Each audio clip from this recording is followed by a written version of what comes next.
All right, welcome back, everyone. Here for the afternoon session now. I want to welcome back all the returning subscribers as well as everyone who was on the live stream this morning, and also welcome in everyone joining for the afternoon.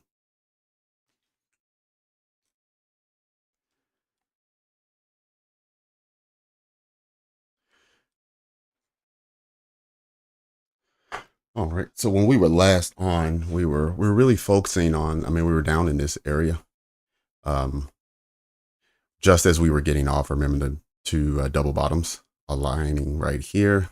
We had a flush below during lunch, and now we see price moving upwards. Let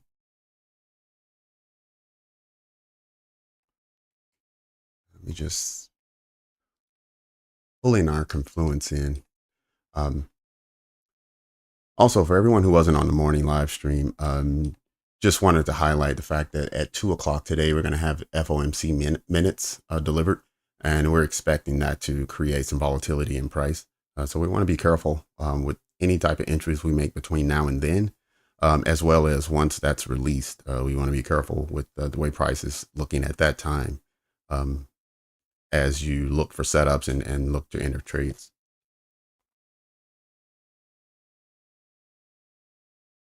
We'll give everyone just a few more minutes to get in, and then we'll get started with just a short top-down analysis, and then we'll look and see if we'll find an entry during this hour prior to news being delivered.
All right. I do see that we just recently, in the last few minutes since we've been on, actually the first minute of the hour, and we saw a sweep of the high from 11 o'clock.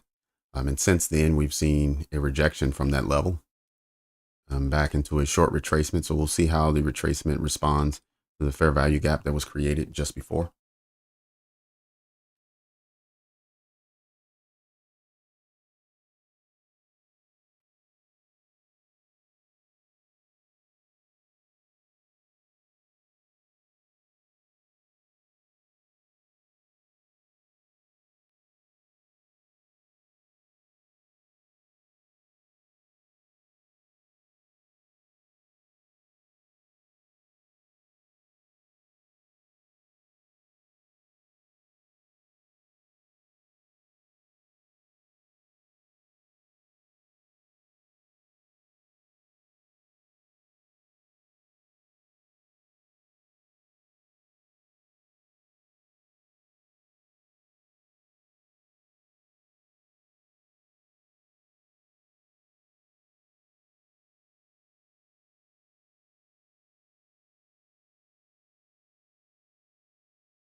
Sure. Go ahead. Ask the question.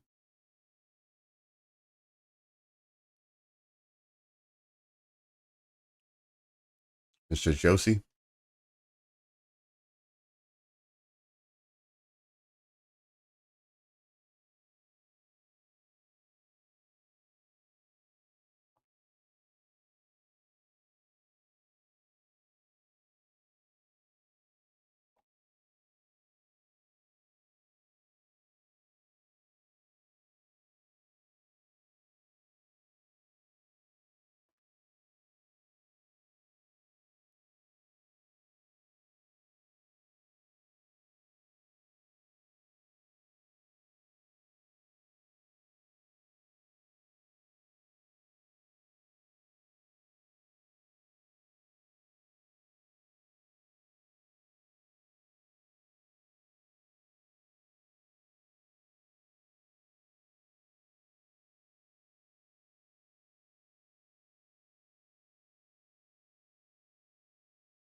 Yep. Go ahead. Ask your question.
Hey, it looks like.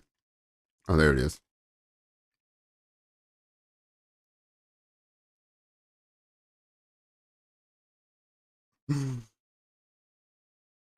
Um, Interesting question choice. um, yeah, I don't really know how to answer that.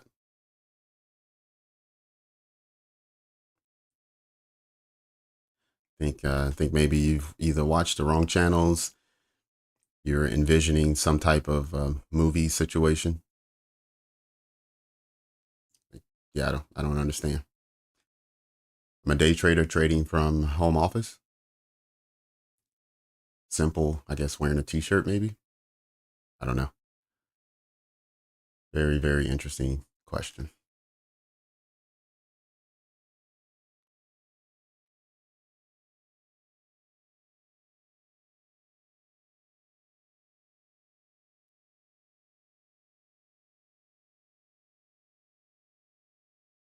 And as of right now, I'm just trading, so I'm sitting on the charts. Flashy car, I would have to be outside, or house, I would have to be outside showing you the front of my home. Yeah, I don't understand. Well, I don't know if people are fake or not because I'm not very familiar with their personal situation. All I see is what's on camera or what's on the screen, but just understand that everyone's a real person and they have a home life, a private life. Um, they live somewhere. Now, if they say they have $1 million house and you don't believe them, that's a personal preference. I personally don't care what people have because I don't have it. So if you are extremely successful and you have $10 million in the bank, I'm proud of you. Congratulations. But personally, it doesn't impact me at all. So I don't know. If I have a boring appearance, yeah, that's just me. I'm not that flashy. But I also don't claim to be rich. So I'm not out here showing you a $50,000 watch and talking about how many homes I have and all of those things.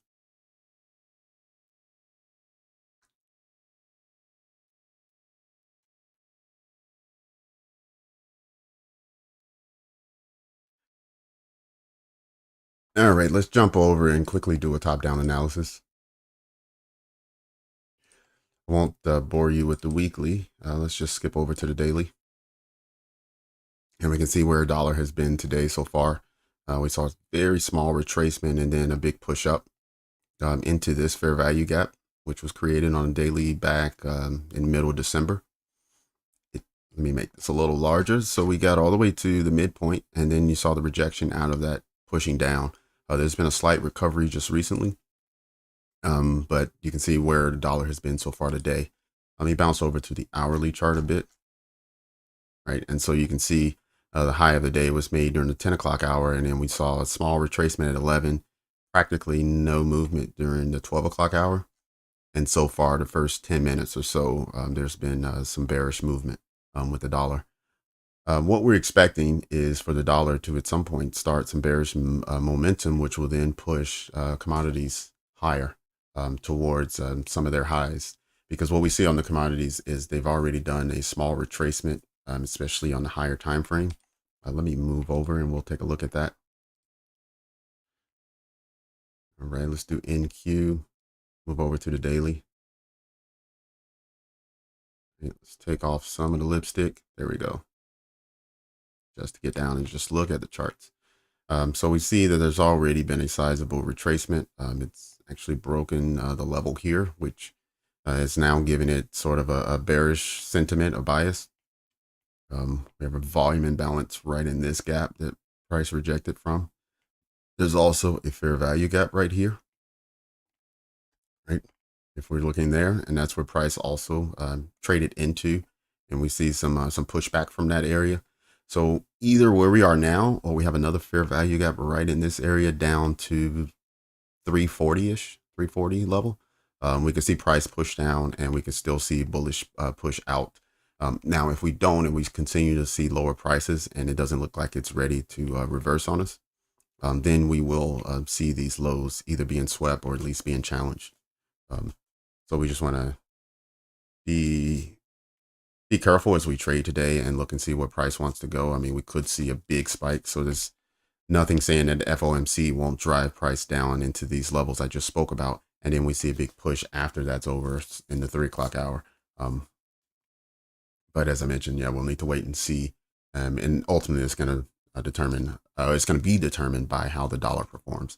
So we need to make sure we're continuing to monitor the dollar and see if it's continuing to be bearish or if it's reversing and starting to be bullish.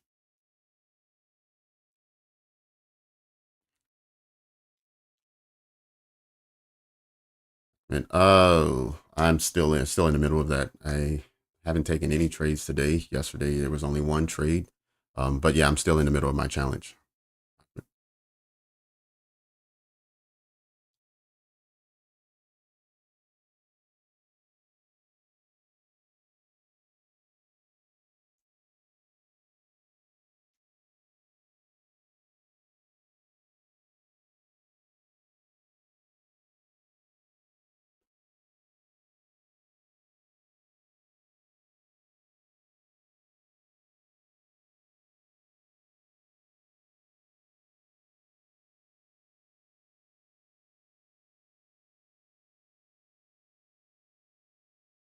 All right, let's take a peek at the hourly just to see what Nasdaq is doing on the hourly time frame. Right, obviously we've gotten 3 or 4 consecutive days of bearish push, which is why we have these candles structured the way they are. But even this morning, it was pushing for lower prices every hour up until right around lunch. So now where we sit on the edges of this. Whoops. Forgot once I do that, it's going to always pull the lipstick back. But anyway, so the low created here at 543 and a high created at 653. So about 100 point swing, and we're right around the center of that. So we want to see where price wants to go and whether we sweep lows or whether we sweep highs. Right.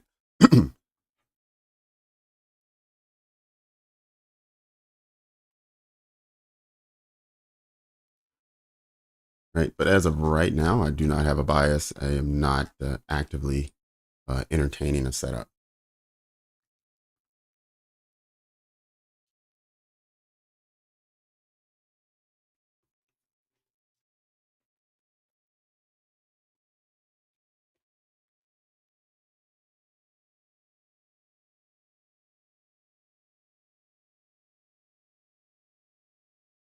Ahmed, I'm pretty much at the same spot I was at last week.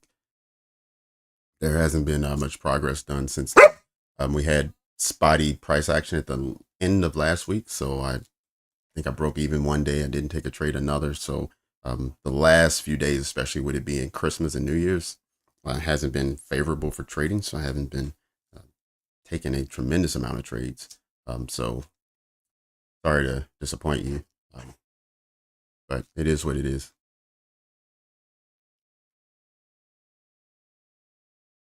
But you know, this channel is more about the trading journey and not just about the P&L. Some people jump on and all they care about is what the P&L looks like, but there's more to it than that.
All right, as of right now, so we have the dollar selling this hour so far.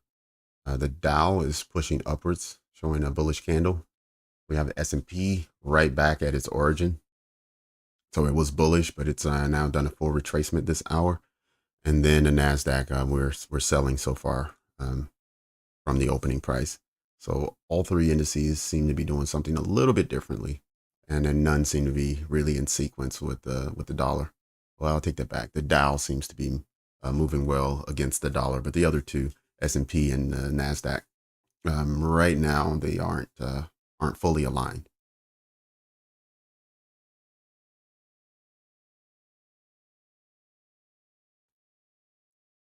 Yep. Mm-mm.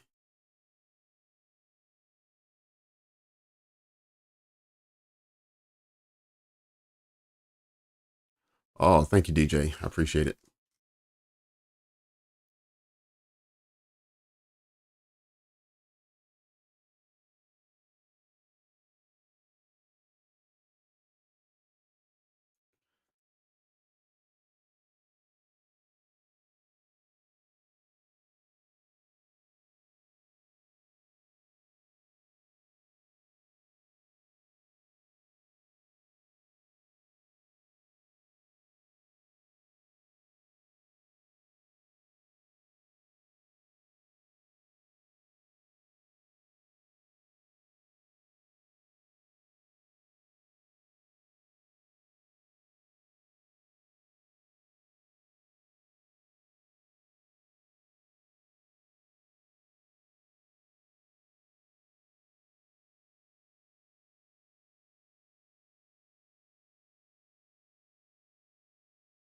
What do I think next?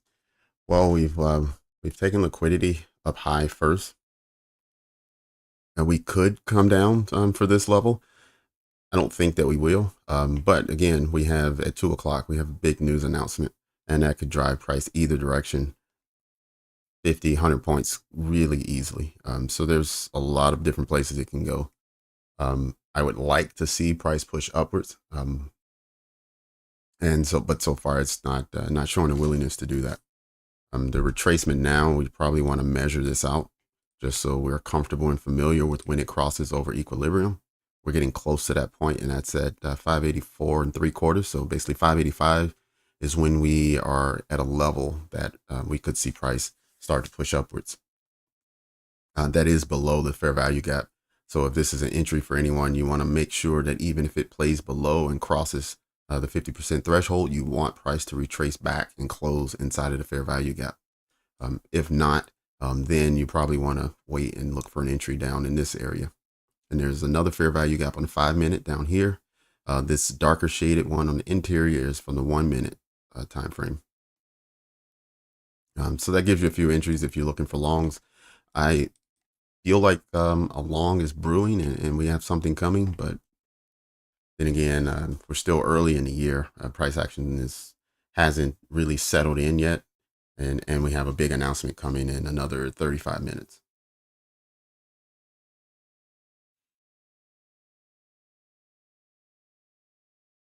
All right, finally seeing the S&P is now above its hourly open, and so it's showing a positive bullish candle, even though it's very slight at the moment. Um, but yeah, if you look at the hourly for Nasdaq, we're pushing lower, and then the Dow is complete opposite. And so because those aren't aligned, for me, price is going to be difficult, and you're going to get this back and forth action like we've seen the last basically since we were on this morning at 10 o'clock.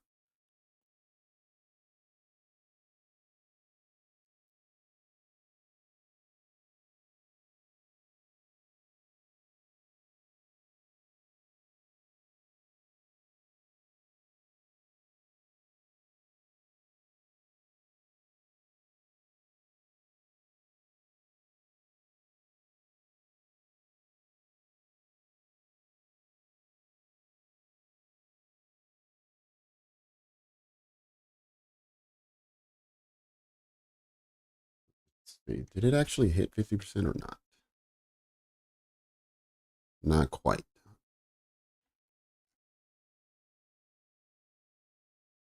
Yep.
So now we'll be able to see when we cross that 50% threshold.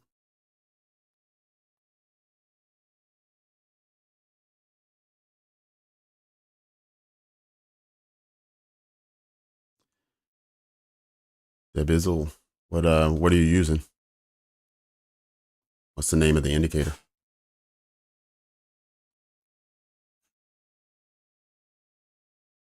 Session liquidity tracker. Okay. Let's see. I'll go and save that to my favorites and then check it out a little later.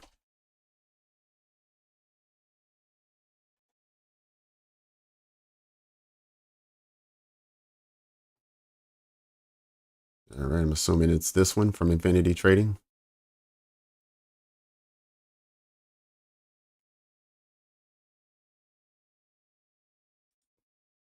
All right. Thank you for that. Okay. I see we did touch the 50% there. So we'll see if price wants to now push away. Now that it's crossed through, I think it crossed by one tick. That's the low, 584 and 3/4. Yep. So it hit 50% exactly. Now we're just waiting for price to react, whether it's going to push higher or it'll break down even further. But let me remove this line since we don't need it. Try to keep our charts as clean as possible. But we can see before that candle closed out, it did trade below several times during the 5 minutes. But it made sure before the 5 minutes concluded that it was back in the zone and closed.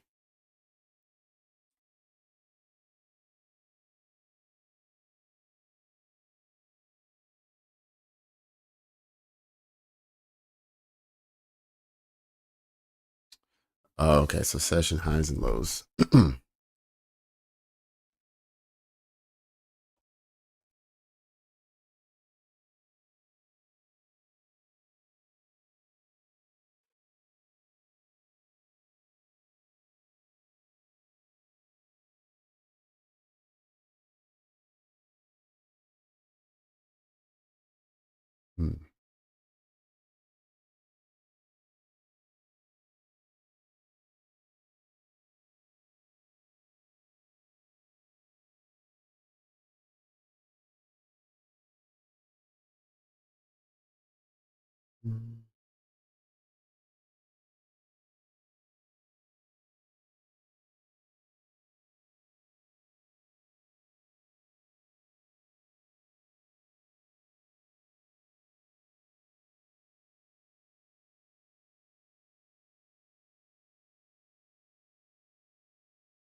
I don't see it for whatever reason.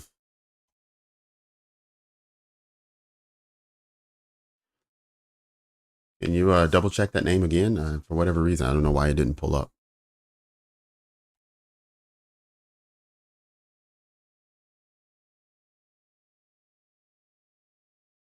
All right, let me try on one of my other screens so it doesn't block the view of participants.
Okay, the visual. I'll have to keep working on that. I wasn't able to find it. It's for whatever reason, it's not showing up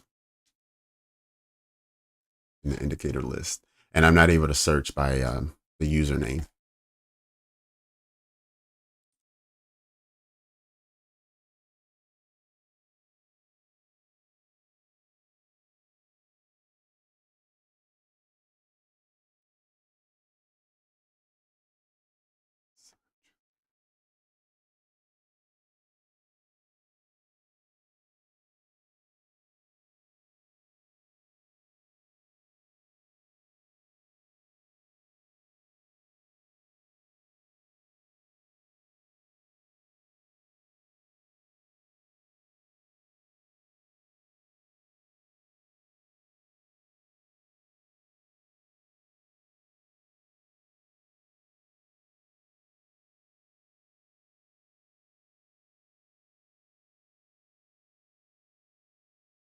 Yep, I'm not sure why, but for whatever reason, it's not showing up for me.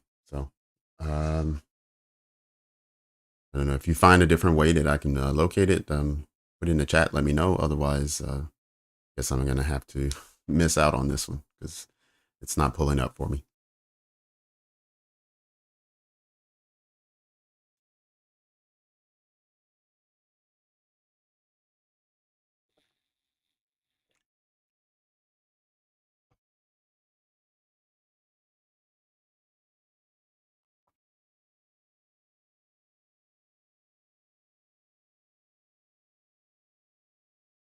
All right, we have a breakdown from that previous fair value gap that price was stuck in. We have a breakdown, and not only a breakdown, but a closure. And then the next candle opening even lower. So now we're starting a fair value gap here as price moves into down into the 570 range. This fair value gap is 561 to 572. Remember, this darker area is a fair value gap on the 1 minute. In fact, let me shift down to the 1 minute to see if anything is a bit more cleaner in price action.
Yeah, these double bottoms here from around 1040. I like that as a draw-in price down at the 545 level.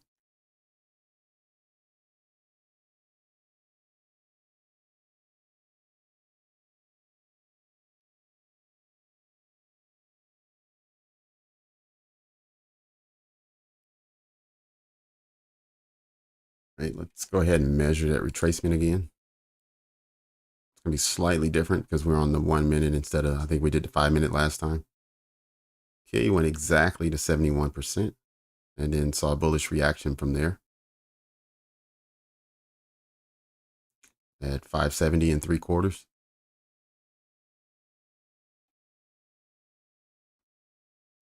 See what kind of closure we get on this candle.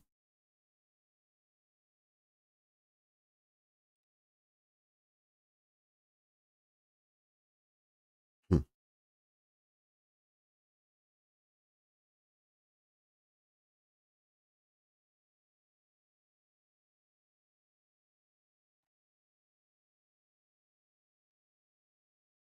Yeah, when you look at these, when you open up your indicators and you start looking at the indicators you're using on your screen, does it say exactly this session range high and lows liquidity tracker?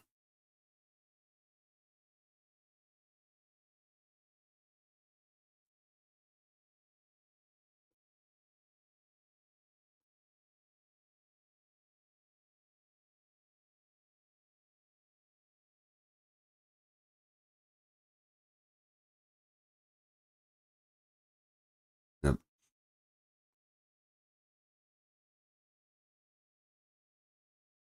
Yep. But honestly, you know what? I do have a session tracker that I use sometimes, and let me see where it is.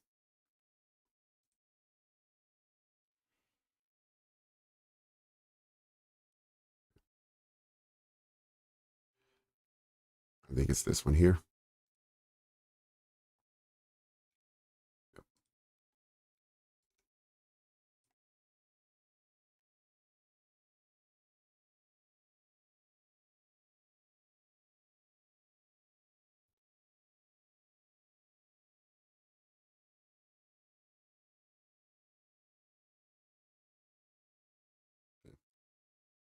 Maybe not, but I do have a session sort of indicator that'll give me the London high and low, the Asia high and low, and then also midnight and 8:30. Just want to, yep. I don't use them a whole lot because I try to keep my charts clean, especially the one that I'm showing all of you.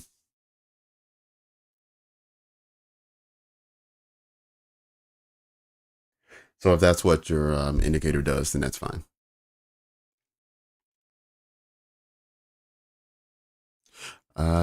Nope, they don't. There's no links. They won't show a link for whatever reason. So in the chat, you're not allowed to put links, I don't believe.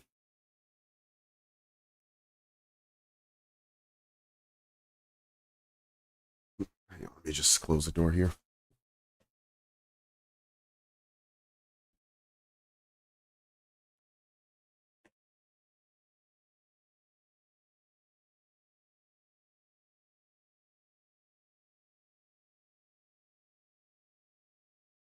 All right, we're about 20 minutes away from the news being announced. Keep that in mind for anyone who is currently in a position.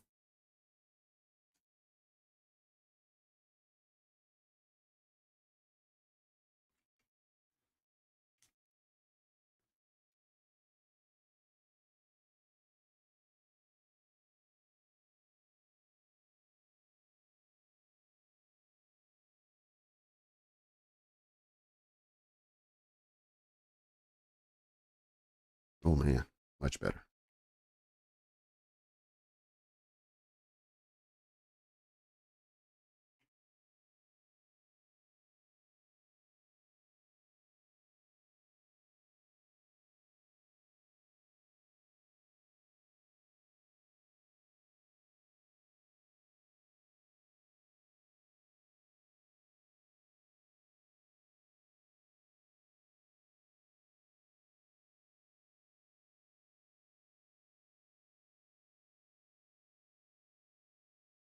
Yeah, Bizzle, no, I appreciate it though. Thank you for trying to help. It seems like it's not going to work, at least not right now. But I do appreciate your effort.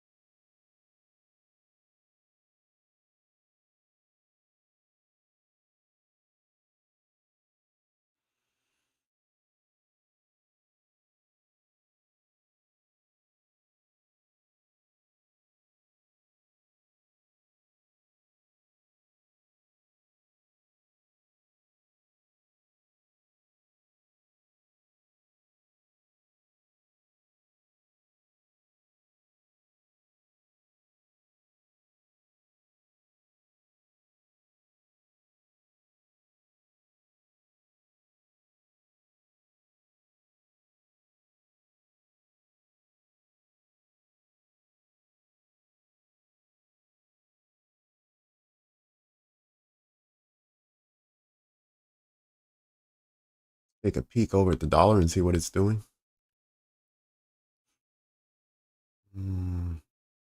Not a whole lot.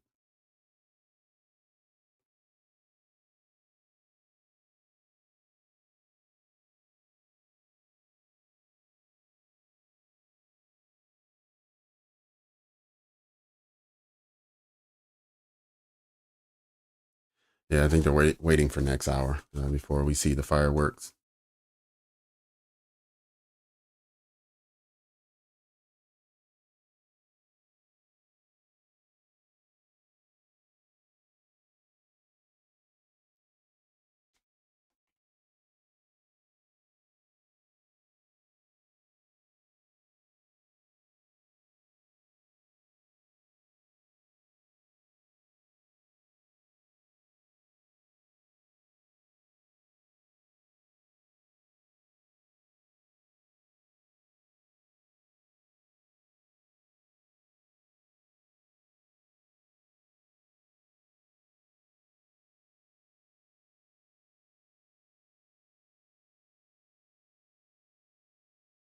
I am coming up on 3 years. End of February, end of next month will be 3 years from the time I was introduced to trading the first time. Obviously, that first year was quite a learning curve for me and a learning experience, trying to figure out what style of trading I liked, what was going wrong, like what was going terribly wrong. Let me rephrase that. And also just figuring out who I wanted to learn from and what style was best. So that first year really took, it really covered all of those subjects. And then once I figured out what style I liked and how I wanted to learn it, then I spent the next year and a half or so just learning, and practice trading and those kind of things. And I started live trading. This is week number 5. We just concluded, I think, the 22nd or 23rd day of live trading. Yep, absolutely. FOMC, 15 minutes. Looks like we're going to go and get rid of these equal highs.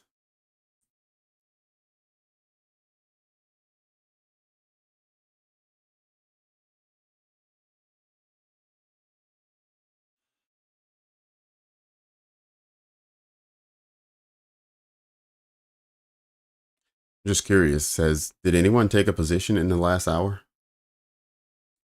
through all of this? I know it was, bearish momentum, but it was a lot of chop, really. Every other candle was up and down, lots of wicks.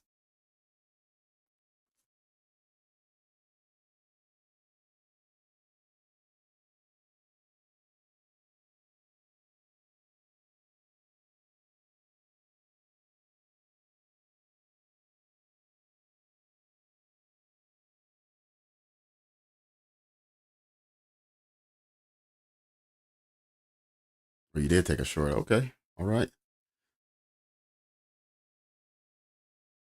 Well, hopefully that was fruitful for you. I know it was probably a pain to sit through some of that price action, but hopefully you were able to squeeze out a little bit of profit.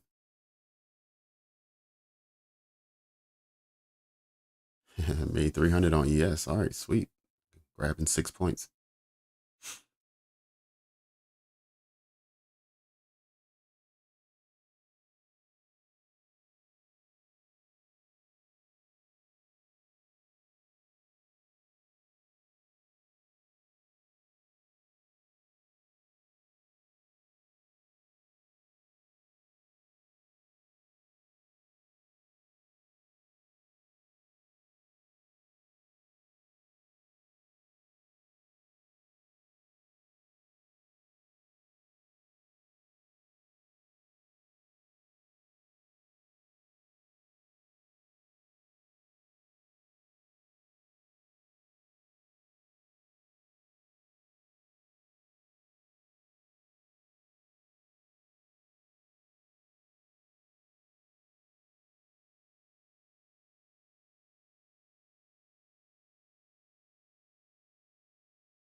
Okay. Oh,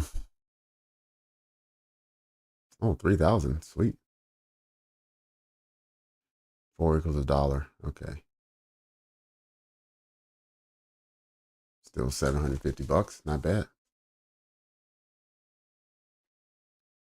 Pretty sweet, actually. Okay. Yeah. Do yourself a favor. Do not attach your self-worth to your trading portfolio or your trading P&L. Um, because you have to remember,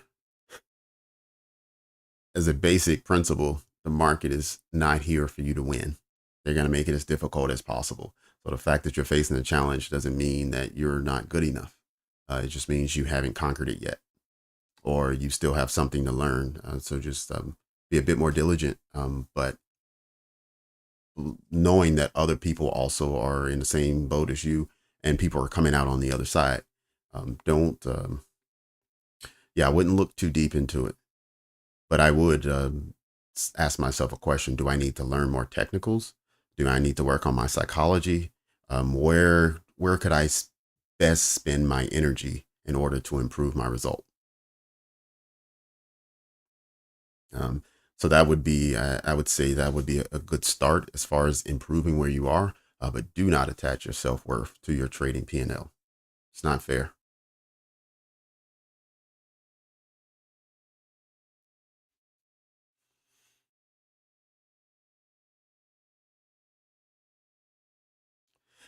Yep. What is that? Laughter. Yes, laughter. That is a great advice you're giving. Definitely don't overtrade. Understand when the markets are not favorable for you. Like there's always a trade to be made because the candles are always moving. But just because the candles are moving doesn't mean they're moving in the way that you see a viable setup. So if you sit down every day wanting to trade, trust me, the market will show you something, a little small something that'll force you into a trade. But if you sit down with very specific rules to say, if these things aren't met, I'm not trading. And if you hold yourself to it, you'll find yourself in more favorable trades.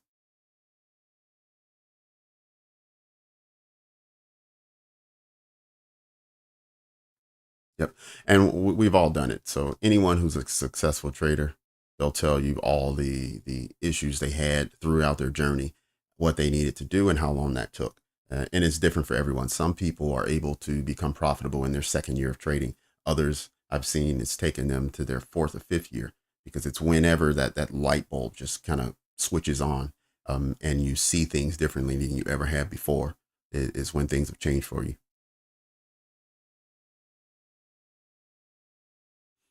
So another reason why I encourage people not to take the trades that I take is because I see the market the way I see it, and you're going to see it slightly differently. And because of it, you're going to want to enter at a different location. You're going to want to exit at a different location. So it's important that you learn what works for you. It's also important that you learn what type of trading is best for your personality, because you want to make sure that while you're trading, you're not mentally exhausting yourself to where you have nothing to give outside of trading. You want to walk away from trading with a clear mind. You want to feel good about what happened, but you don't want to be exhausted when you leave. So it's important to trade a style that fits your personality. That's why you have swing trading, you have day trading, you have scalping, you have tons of different setups, you have tons of different indicators that people use, and it's all in an effort to create comfort and create something that um, you can consistently hit regularly. So that's my 2 cents.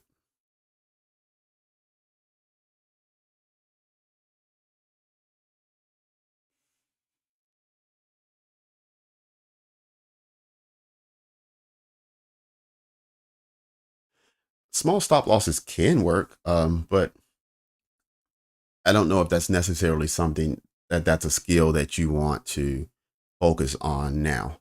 That's maybe something once you're a successful trader, you have a model that you like and it's working, then you work to refine it. And refining is getting tighter stop losses. It is finding when a setup looks viable, but it's really not.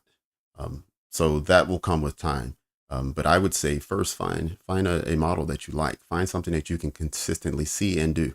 What times are available to you during the day? Do you have another job where you only have a small window in the morning and a small window in the evening to trade, well, that may dictate a different style of trading based on when you're available to the market.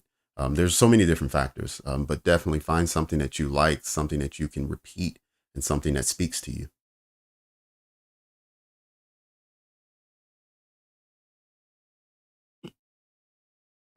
Nice, Brad. There you go. Definitely. When you lose a trade, if you are the type of person where you just feel like you have to hit the button and you have to uh, prove to yourself that the loss you just took was an anomaly, um, yeah, taking a walk or closing your laptop and doing something else for 15 minutes can absolutely help. For me, sometimes what I'll do is I'll take a, before I was live streaming and I wasn't really committed to sitting here all day.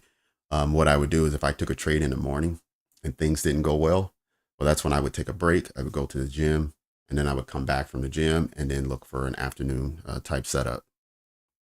And it was a good break for me. And it also crossed something off my list of things I needed to do for the day.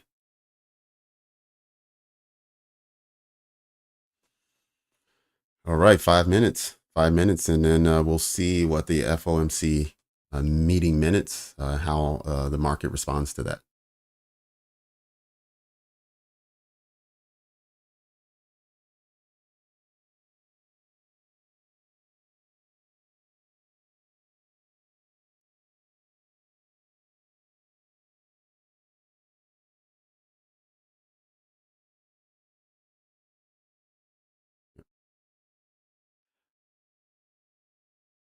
And for one final comment on whether small stop losses work, small stop losses do work.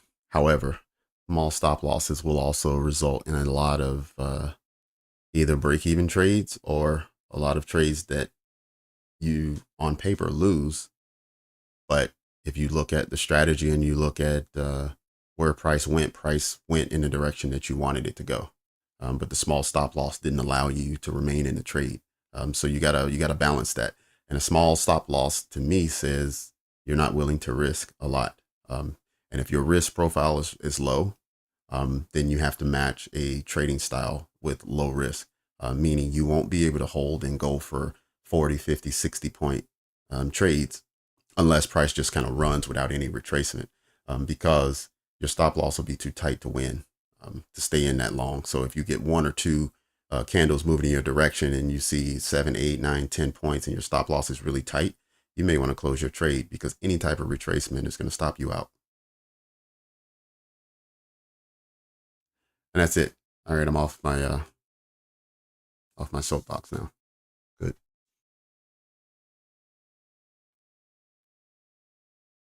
Very long-winded answer.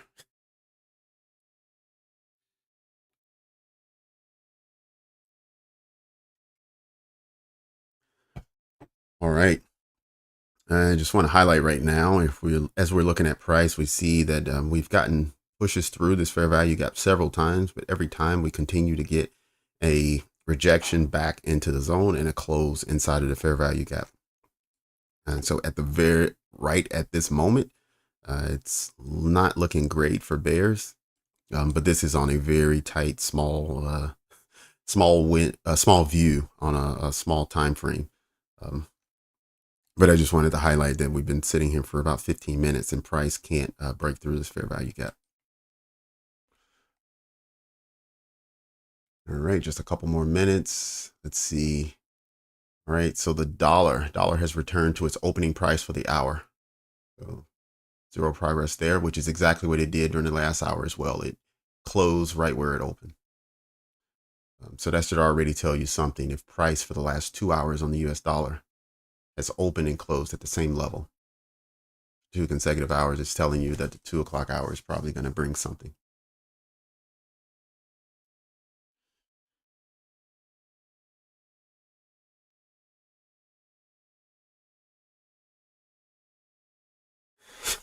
One micro at 50.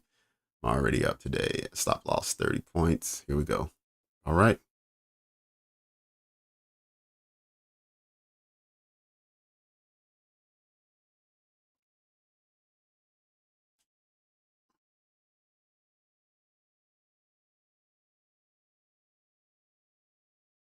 All right. About another 30 seconds or so.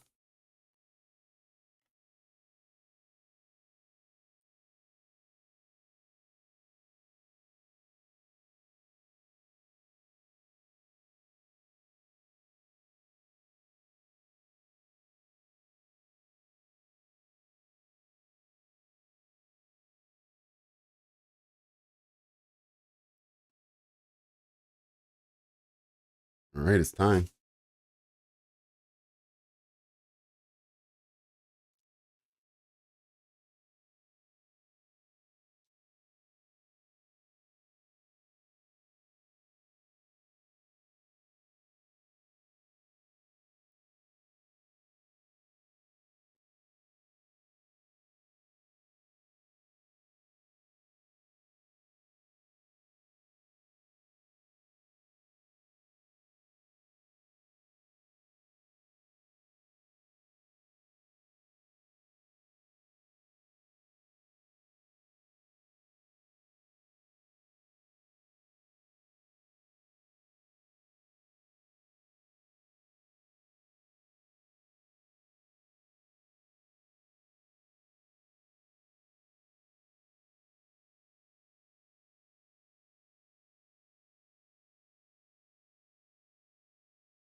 Sorry about that, Chris.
Keep in mind that our New York low, as well as the New York session morning low, as well as the lunchtime low, are still in play, have not been swept yet.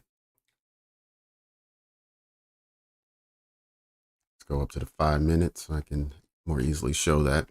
So this would be your morning session low down at 554 or 544, I mean. And then here's your lunchtime low down at 549.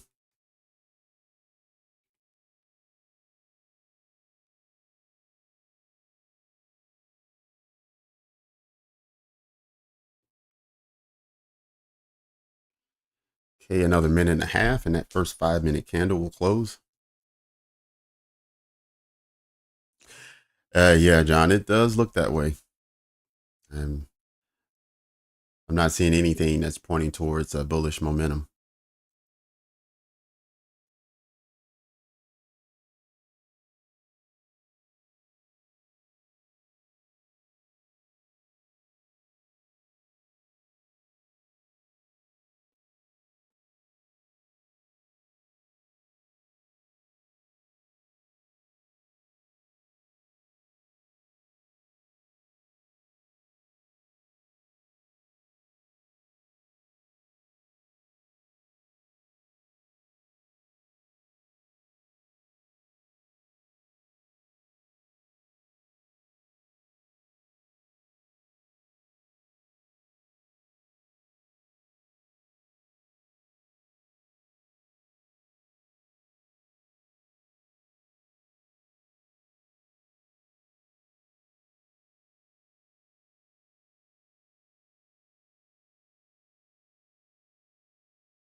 Okay, let's see it on a smaller time frame.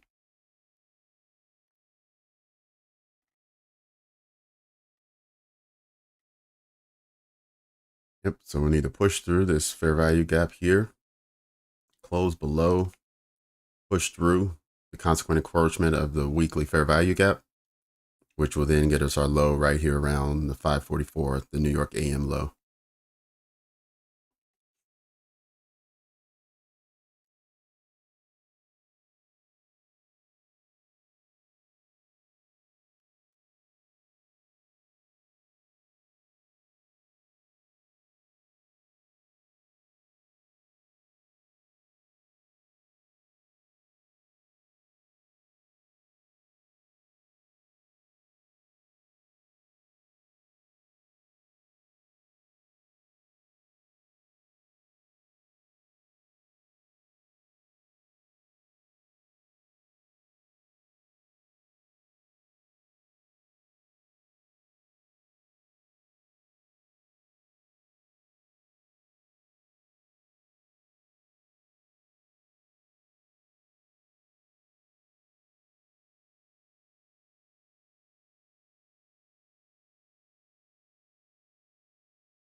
All right, had my eyes on a different screen. We have completely taken out the morning session lows.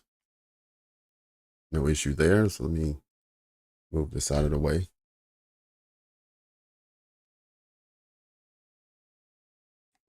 Also made a complete retracement, so no need to have that Fibonacci any longer.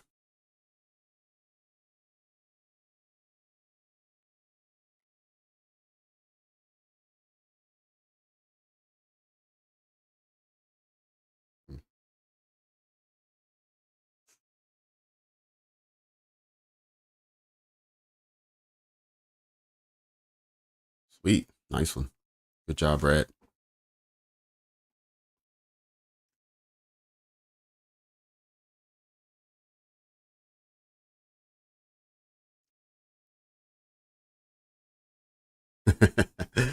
Yes, there is a delay of around 20 to 30 seconds from when I see it and it's transmitted and then it's over to you guys. There is a short delay. I think that has something to do with, you know, I don't know, keeping it 1080p or whatever the transmission rate is. But I do know there's a delay.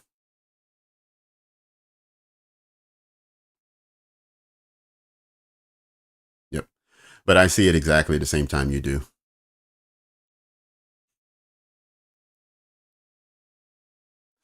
All right, we're getting a sizable rejection from where we are after sweeping those morning lows.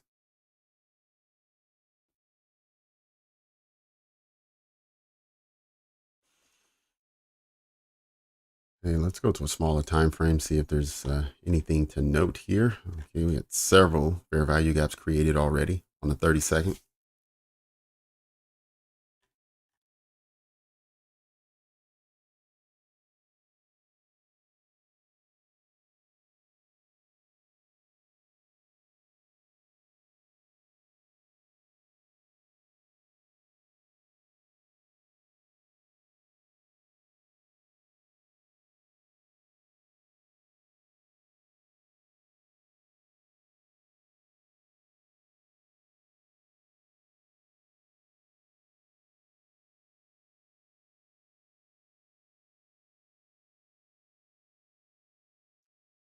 Exit. Yep. Oh, my favorite book for day trading. Let me see. I haven't read a lot of books. Most of my learning has come from visuals, so it's mostly videos.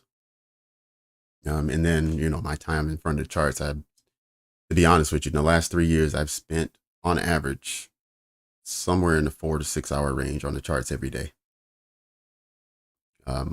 So whether when I wasn't full time doing this, I was on the charts 2 hours before work, and then on the charts another 2 or 3 hours when I came home in the evening after I watched a tutorial video. Then I would go and back test or watch the Asia session. So I spent a lot of time doing those kind of visuals as opposed to reading. But one book I really like is Trading in the Zone. Um, I know it's super popular amongst traders, so you probably heard of it, probably even read it. I've never read it. I just go to YouTube and do the ebook and let someone read it to me. So it's about it's about an 8-hour video, so it takes a few days to go through it. But a lot of the chapters seem repetitive after you get through the first, I would say, half. It's just a lot of reinforcement of the same same type of issues. But one thing I took from it and what I really learned was that you have to accept the risk in your trade. You have to first identify your trading model in detail. You have to be extremely disciplined in following your trading model. You have to know the numbers. So what's your success rate? Is it 60%? Is it 70%? Is it 50%? Because that's going to impact how you set your stop loss, as well as how much profit you're making, whatever your strike rate is. But then you have to accept the losing trades where you followed your method to the T and you did everything right and it still was a losing trade. Those you can't let impact you. Now, if you know you made a mistake and you were impulsive and you hit the button before before the candle closed or before you had the confirmation you were looking for, if those things happen, then those are just personal things you need to work on and fix. But if you did everything right and you had a losing trade, those shouldn't affect you, because you should already walk into the trade knowing that you have a 60% chance to win and a 40% chance to lose. And that was one thing that trading in the zone really got through to me, was that there's a percentage of trades that even if you do everything perfectly, you're going to lose. And so it just made trading a lot easier. It made accepting the risk a lot easier. So for me, that would be the recommendation.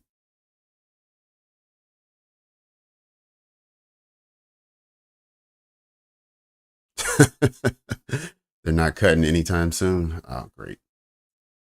Alrighty.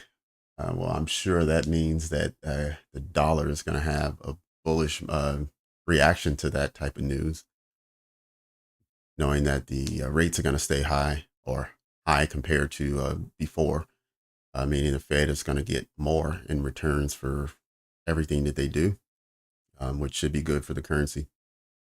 And if that holds inflation down, that's also going to be good for the currency. So yeah, we may see some bearish prices this afternoon. Don't hold me to that, because the market does what it does. We look at these releases and we have certain expectations as to how it will react, but at the end of the day, the market does whatever the market makers tell it to do.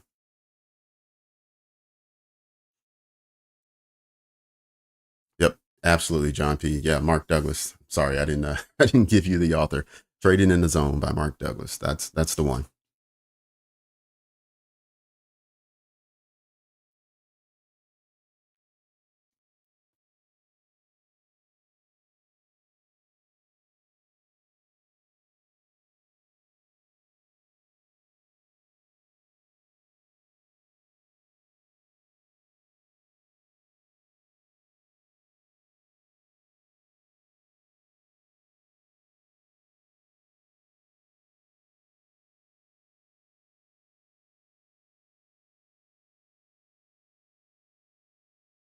Hmm.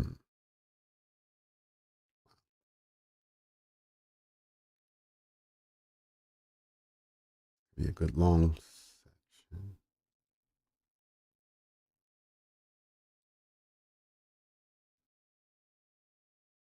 Jeez.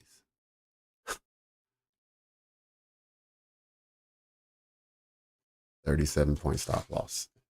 Can't afford that.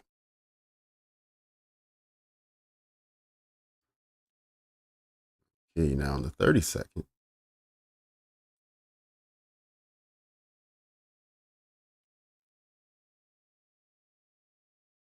25 points. So it's on the outer limits of how large I'm willing to have a stop loss. So if I was looking long, this would be the setup. 25 points is still a lot.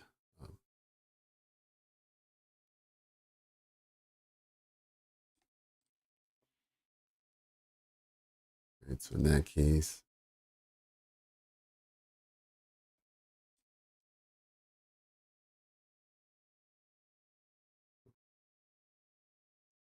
there you go. 21 points and then a 43. Hmm.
Oh, I am Mountain Time.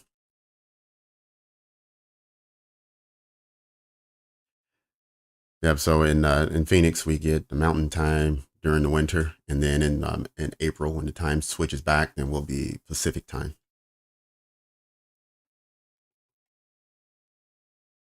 Yep, you're right, Chris. I'm looking at this may go lower, and in that case, this will become the breaker.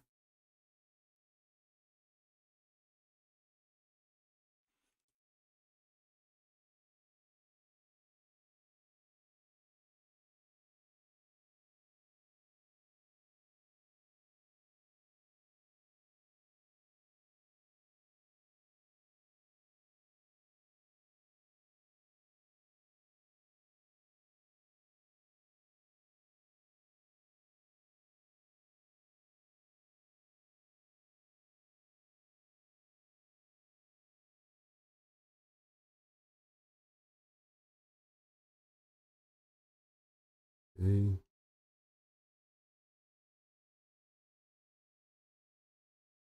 Here's this 30-second fair value gap. It's holding price. Excuse me, right now.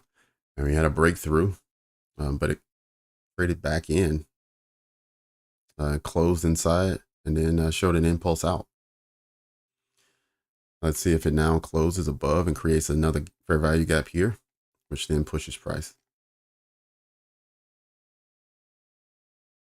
Or did it just create this to just push through and just collapse? All right. This is one reason not to jump into a trade in the first 30 minutes after a red folder. Just let price settle in.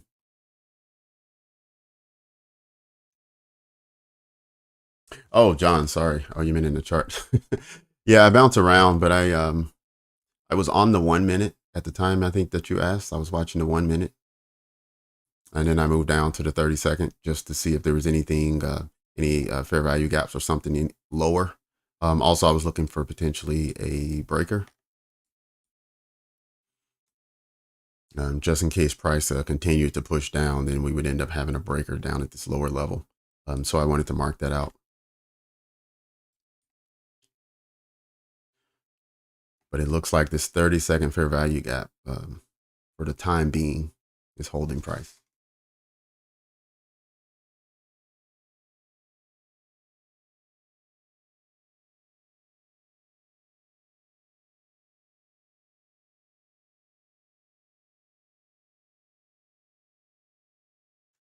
And in the bottom left hand corner is the 15-minute for anyone looking for a higher time frame. Just wanted to make sure I had both of those options just for make sure most people are covered. I know I can't show every time frame, but if I do something around the 1, 2, or 3 minute and then the 15, I figure that should cover most people.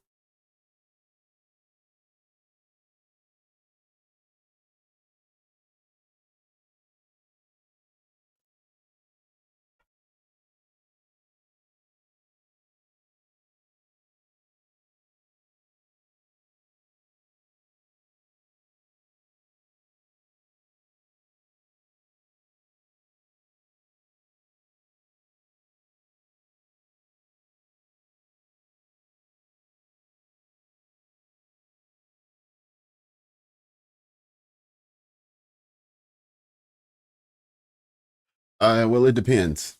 It depends. If I'm looking for an entry, I'll use the fair value gap, yes, as a zone to bounce. Outside of that, I use when I'm just watching price and I'm looking to see whether it wants to go up or down. I'm just using the fair value gap as sort of a barrier. And then if it goes through, then I realize that price is strong and it's moving. It's confirming that it's going in that direction. So I don't use it for a lot, except for when I'm looking for a setup. So in this case, if I was looking for a long, right, this fair value gap over here would be the one that I would expect a bounce from. I would be looking to take an entry right at the top level. I would look to then put my stop loss at the candle to the left of the fair value gap. So if this is the candle that created it, then I would go to the candle to the left and down to its lowest extremity and put my stop loss below the wick here. Otherwise, yeah, you see me draw the fair value gaps all the time, but most of the time they don't stick, and most of the time it's doesn't really mean much.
All right, so we've seen the dollar retrace from its high of the hour. It went and made new highs during this hour, high of the day, which originally was held by during the 10 o'clock hour. So it went and swept the morning highs. Just like in the commodities, we saw a sweep of the morning lows.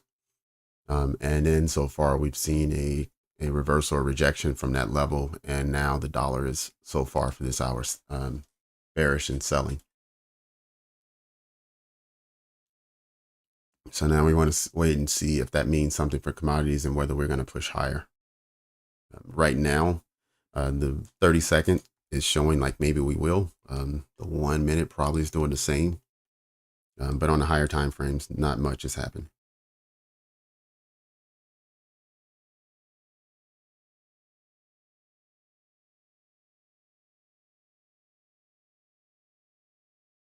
All right, we came down, we had a rejection out of this level, which honestly doesn't mean very much because that didn't turn into a breaker.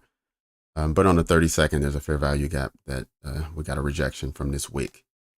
But in this move upwards, there are no fair value gaps here. So there's really nothing that's supporting price. And that's why it's not creating a setup as of now. But we'll give price another 7 or 8 minutes, and then we'll be past 2:30, and we'll look and see if there's anything that we're ready to use as a setup. Otherwise, we'll just keep waiting.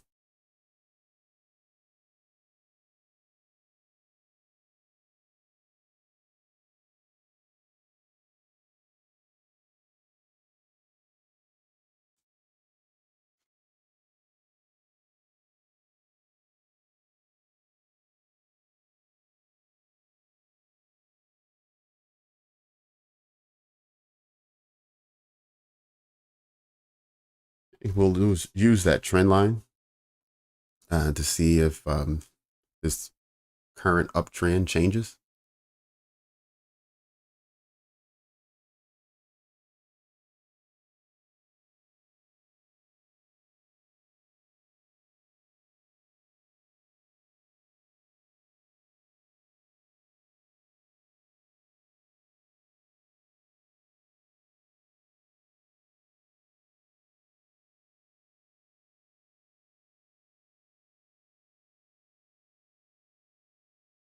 You think the Forex mark is a scam? No, I don't necessarily think it's a scam. I Do I think it's manipulated and there are people controlling it? Absolutely. I don't think it's just purely price. And people or countries are bartering, and you just figure out what price they want to buy it from, and then you adjust. I don't think that's the way it works. I think it's more sophisticated than that. Um, but with that being said, I wouldn't say it's a scam. I think everyone understands the way the market works, and if you're able to make money from it, then good for you and everyone else. I mean,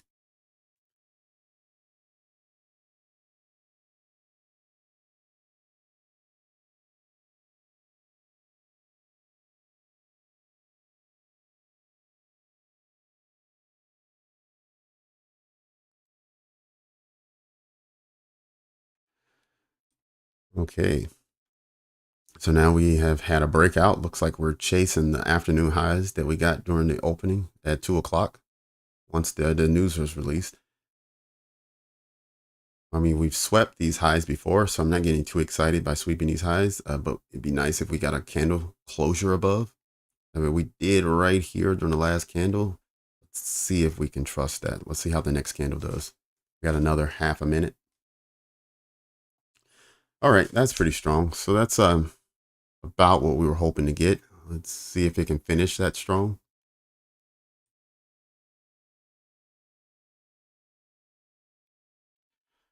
All right, I think it's safe to say, wow, look at that, right? But finally, it gave you an entry. Finally, it gave you some fair value gap or something to use.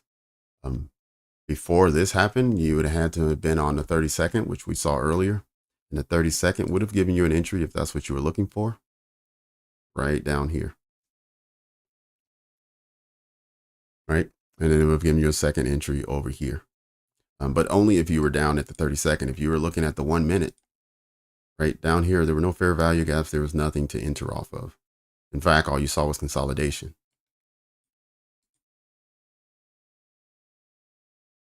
Okay, looks like we just came and tapped into the relative equal highs we had from the morning session as well. Well, not morning. The morning actually had higher highs.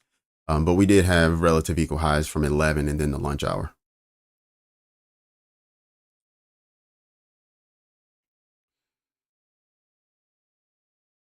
We'll leave that there for a second and then we'll delete it. Also, can get rid of this trend line. There's no need for that any longer. All right. Yeah, we have every commodity pushing for higher prices now, and we have the dollar pushing hard lower. So this is what we were hoping to see. Now that we have all the commodities and the dollar moving the way they need to in opposite direction, the commodities seem to be linked up again. This is why you're seeing fast price action. The last 4 or 5 candles have moved, right, completely out of the zone.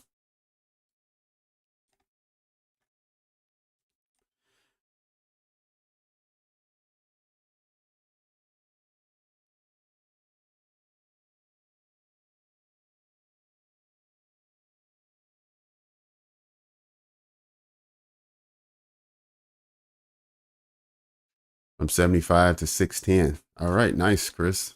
Sweet. Oh, you got it at 75. So you didn't even catch it at the beginning, but you still got in. I don't trade every session, but I have been trading both New York morning and afternoon session. Well, I'm not trading. I've been live streaming.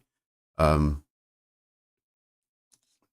but no, I don't want to trade every session because it wouldn't do me any good to tell you guys not to trade when conditions are unfavorable, and then I come in and I trade every single session. I'll tell you exactly how I feel towards trading, but I don't want to distract you from trading if you feel good about right now. I'll just tell you how I feel.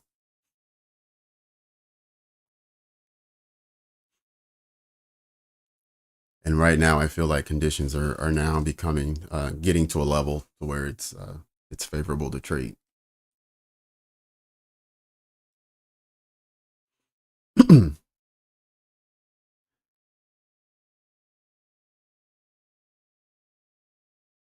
And Chris, you listened to yourself. You said yesterday you were going to stop morning trading and just take the afternoon, and you did it today. And look at where you are.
Oh, wow. Biggest loss under $100. Good job. Congrats.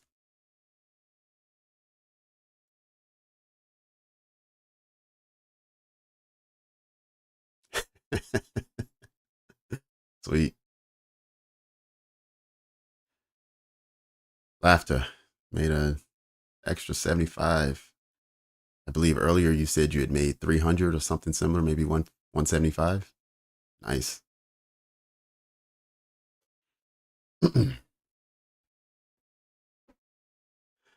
All right, looks like some members in the chat are doing really well today, or at least in the last 20 minutes or so have found their way to some profitable trades. Good for them.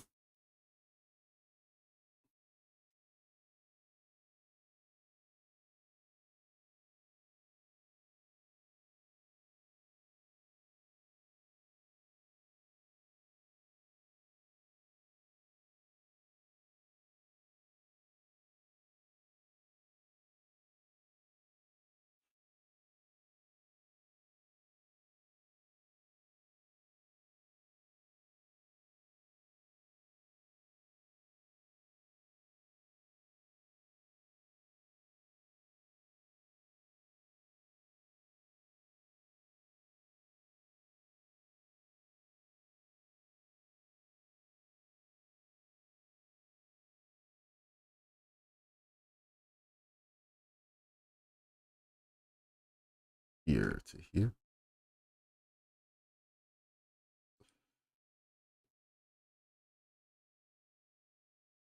50 and 62.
Oh, laughter. First day in your top step. Awesome. Good job. Way to start.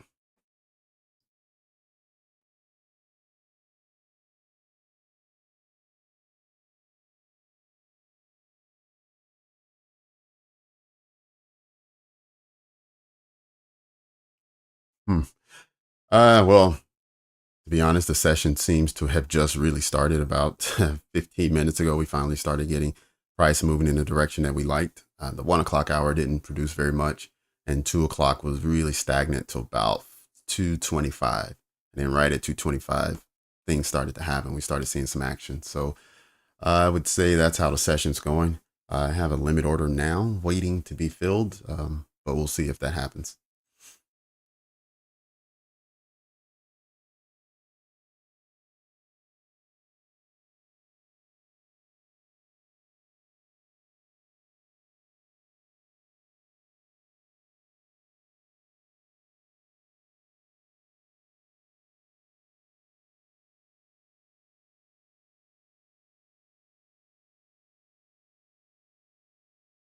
Before ICT, well, yeah, before him, I was part of sort of a trading company called IML, where they develop a lot of trading sort of indicators or entry models. But it didn't teach me how to trade, and that was my introduction. So I was getting a lot of I was getting into trades that looked green the first couple minutes, but afterwards I couldn't figure out how to trade, how to um, manage my trade. None of that was taught, and so I abandoned that, and I found ICT. But I've watched some others, but mostly the people that I watch are ICT students who are also producing content, and so sometimes they may explain it in a way that's a little easier to absorb. Um, but for the most part, it's been ICT as the mentor, and then some of his other students as sub mentors.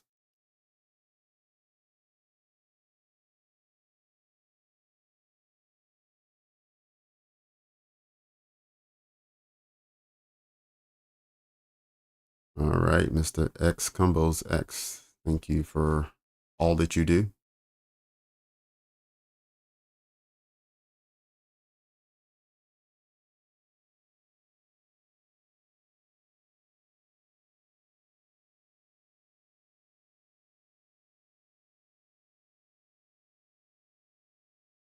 It sure was. It was mostly about recruiting, not necessarily about teaching people to trade.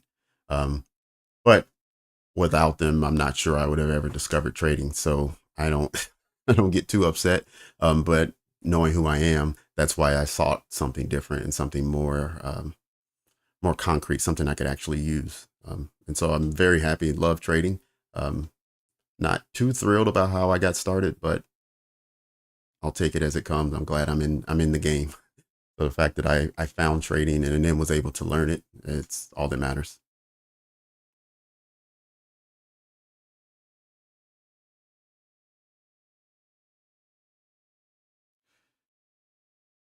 Are you kidding me? One tick away from filling my trade. Just noticed that.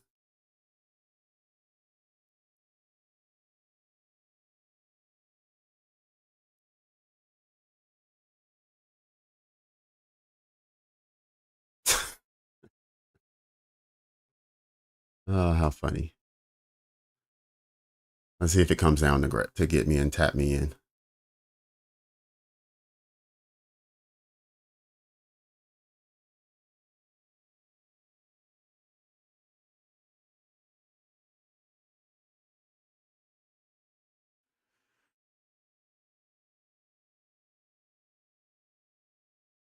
Yep.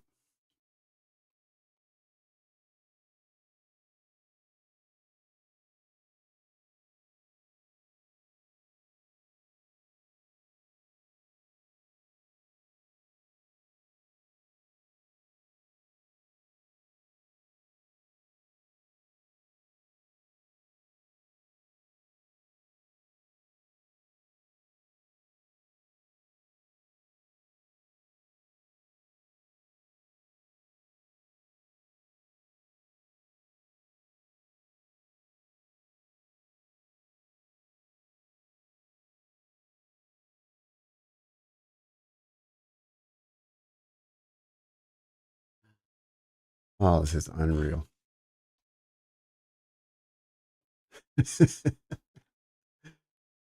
uh,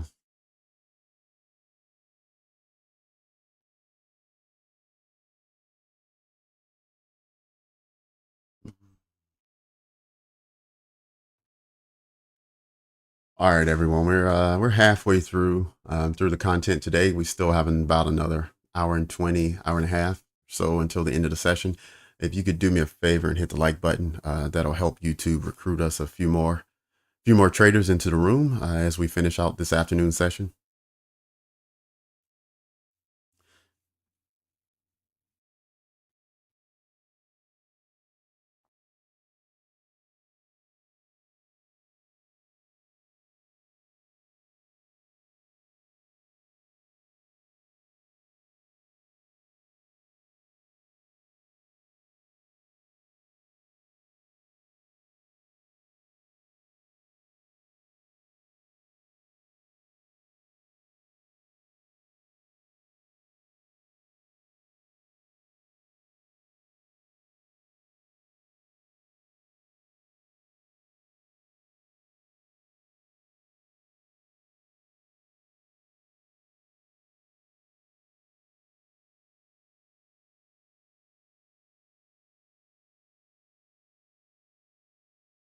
Yep, I'm with you, Elmer. It looks, I'm supporting exactly what you're saying.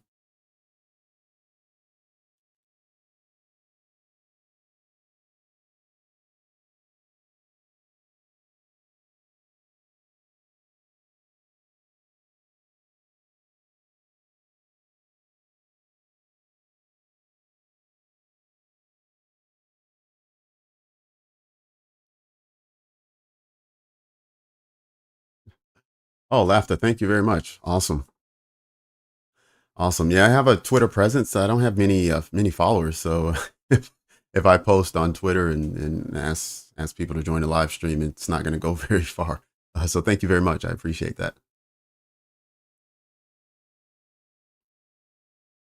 Let's see if that doesn't bring us a few more people, especially in the next hour and 20 minutes. See if we catch something good during the power hour, or maybe we'll catch something good between now and 3 o'clock.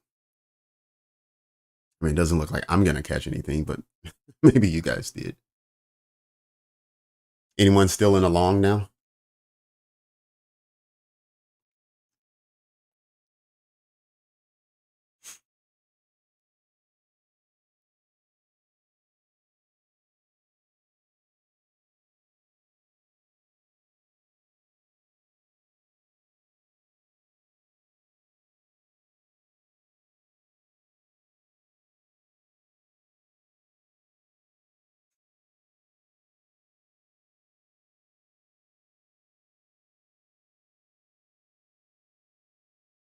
Yep. And my exit would be right here. We have relative equal highs, 4 or 5 candles. Easy spot for liquidity to rest. Some people are going green today. I'm not in a trade. I'm just I'm just sitting here showing you what trade I identified. I thought I was getting in and cancel that limit order, but looks like market structure had and the market makers had a different idea. But for anyone who was in, I tried to get in at this fair value gap, but anyone who got in down here or where Chris got in at, you were able to ride it up. Either you exited your position as the retracement was happening, or you're still in now and you're hoping for even higher highs. And it looks like that's going to deliver. Had it tapped me in, this would have been my exit by 1 or 2 ticks. But what can you do? All you can do is set up for the next one. And so that's what we'll do.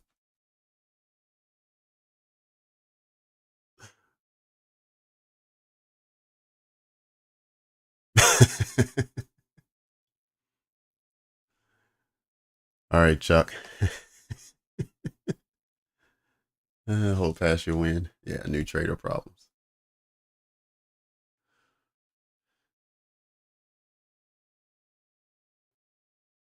I'm always this close. Always this close. Even when it comes and stops me out, it stops me out by 1 tick and then goes on about its business. So maybe, Jeremiah, there you go again. It knows it's watching me. So maybe what I should do going forward is I should start maybe wherever I identify my entry point, give myself 1 or 2 ticks just to ensure that I get an entry.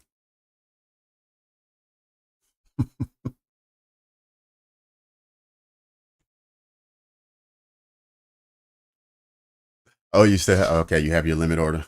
Yeah, see, when whenever I have a trade set up and it goes 75-80% of that trade, I'll cancel my limit order. Or in this case, it went all the way to profit where I wanted it to go.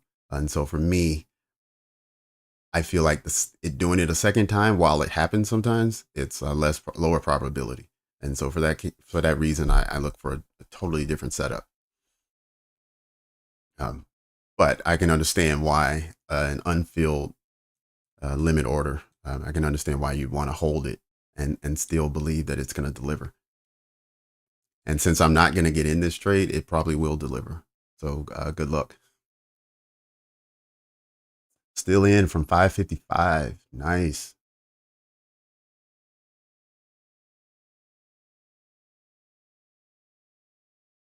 And second fair value, yeah, it created coming off that low. All right.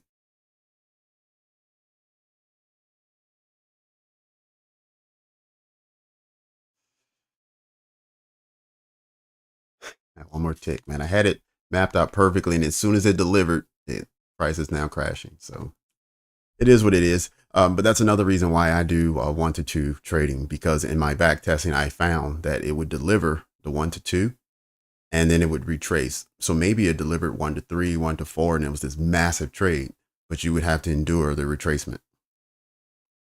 What I want to do is get fast, quick action candles, 5, 6 candles. It delivered.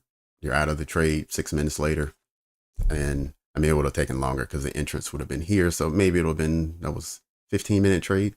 But you want to exit, grab most of your profit, and then stand on the sideline and look for another setup. Or like I said, grab most of your profit and maybe leave one contract on for the retracement to see if it'll hold, and then continue for higher prices. But we'll see what happens next. Hope it sweeps 590 and continues. Okay. Right, so that would be, oh yeah, 590 was the entrance that I wanted. Yep.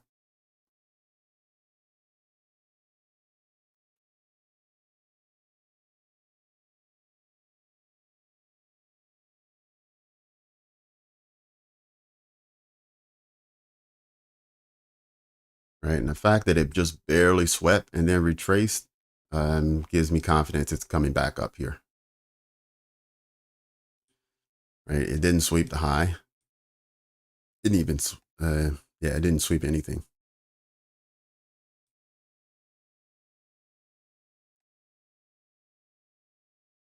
Let's get rid of this.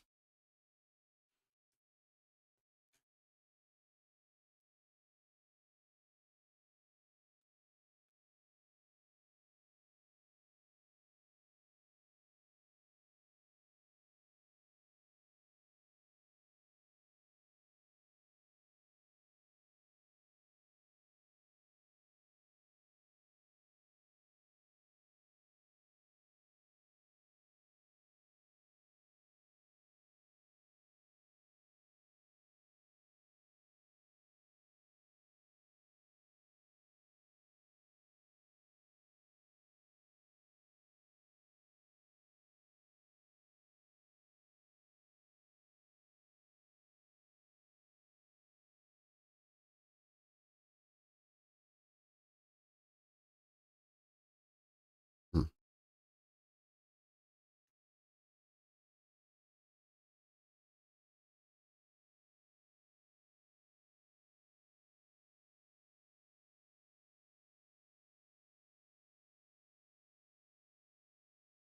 50%.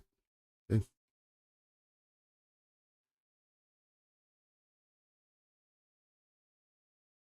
All right, Deb, it looks like we're getting that retracement you were asking for.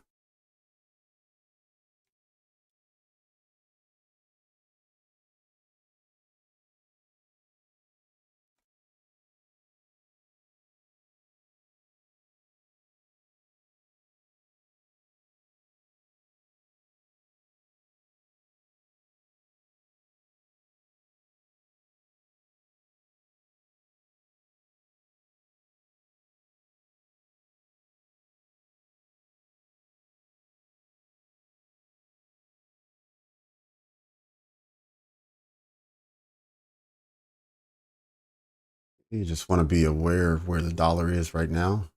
He's still pushing down for the hour. Looking good. 3 indices look relatively good as well. Moving in the opposite direction of the dollar. Not nearly as strong, but still moving.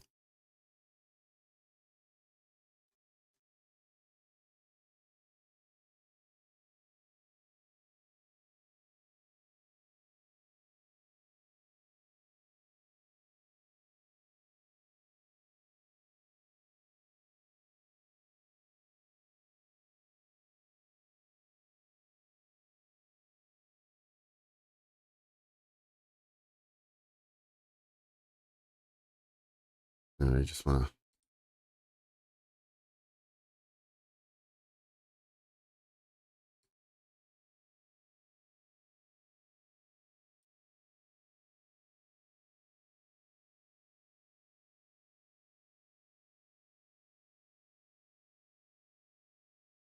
So this was the original markup.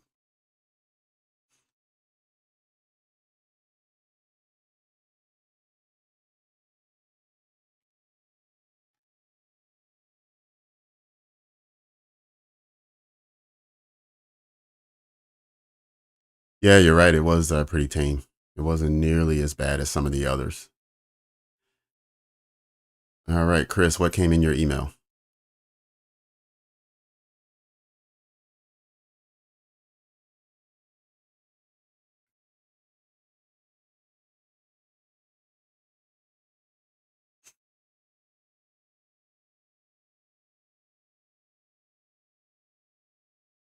Yep, we have equal lows here.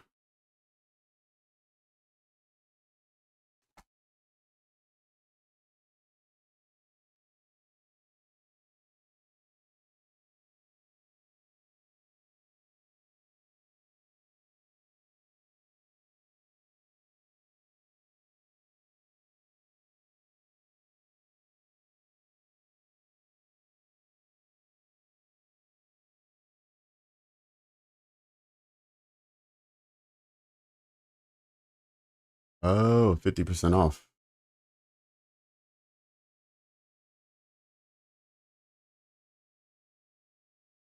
Got it. All right. Topstep is holding a sale. Nice.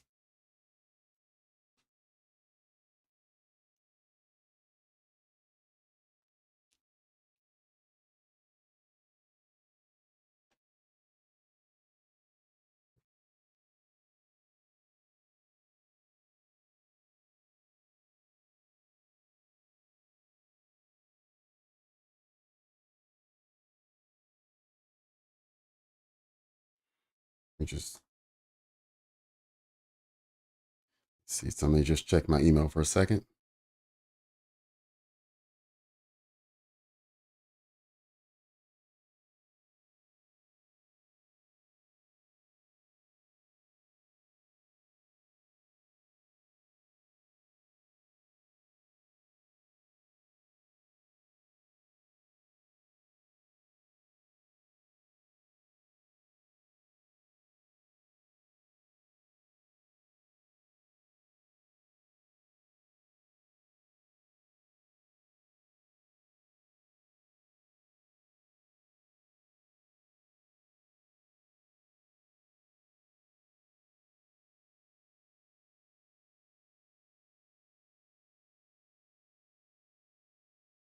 New year 2024. All right.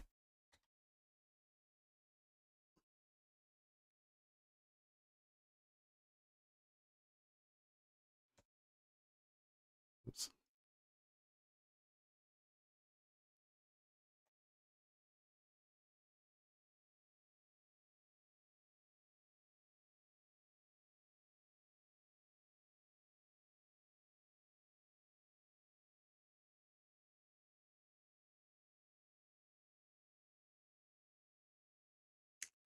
Right, there you go. New Year 2024 is the code that I found in my email for 50% off. Anyone looking to join Topstep, there's a link in my description, and then there's the code to use, the promo code.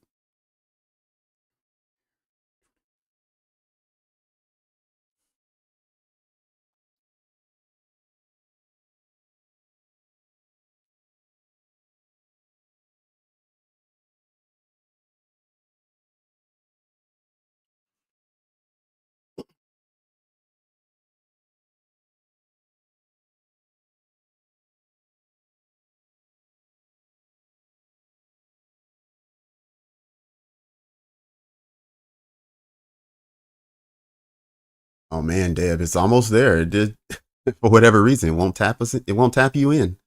I mean, I don't have my limit order anymore, but if you still have yours, it's exactly where it was before. Uh, no, it's a little higher than it was before, but still quite close, but not quite there yet.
Let's see with the promo. The 150,000 challenge is $74. So let me just put this here just in case some people are just watching and not listening.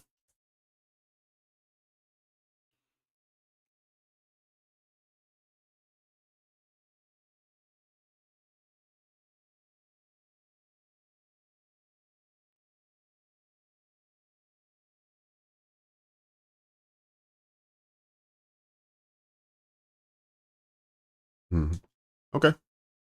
Well, it's completely up to you. I just wanted to make sure everyone knew that there was a discount being offered and that there was a discount code New Year 2024. So it's up to you. No pressure. I'm not pushing anyone to join Topstep.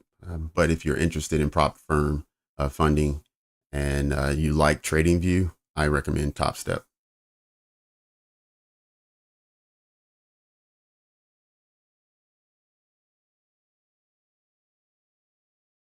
Oh, thank you. Thank you, Deb.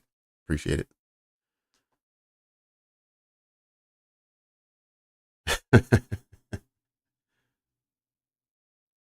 Oh, the 50% withdrawal. Yeah, I get it. It may not be ideal. If withdrawing 50% at a time. Um, but I think part of that is they also don't want you to get back down to your lower limit to where you blow your account with a few trades. They want you to maintain some buffer.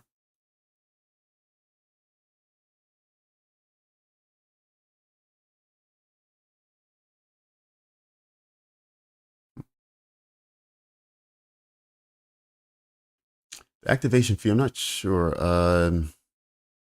Well, it's not initially the activation fee. It's an activation fee from, I guess, once you pass. It's going to be either 150 or 250. I can't remember. All right, there it is, Deb. I think you got tapped in if you still have your limit order.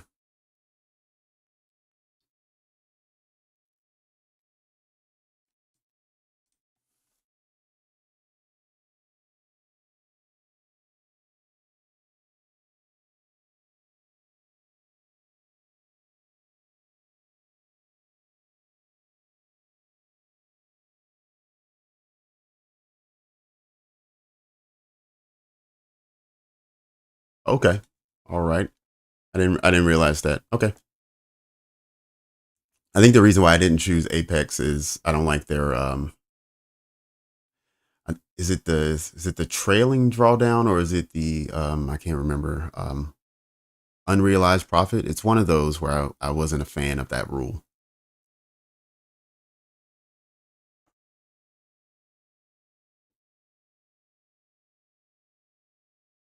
Okay, 149. There it is. Okay, that's what I thought it was.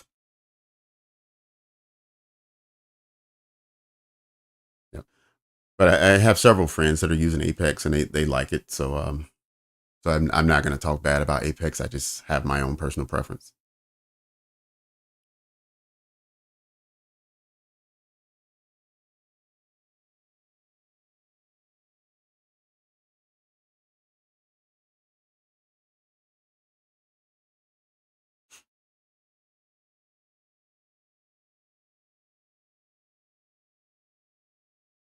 I think one of the benefits of Apex, I know people who use them, is it seems like you can have 15 or 20 accounts. Like it's a massive amount of accounts that you can have as opposed to, I believe, Top Step is only three.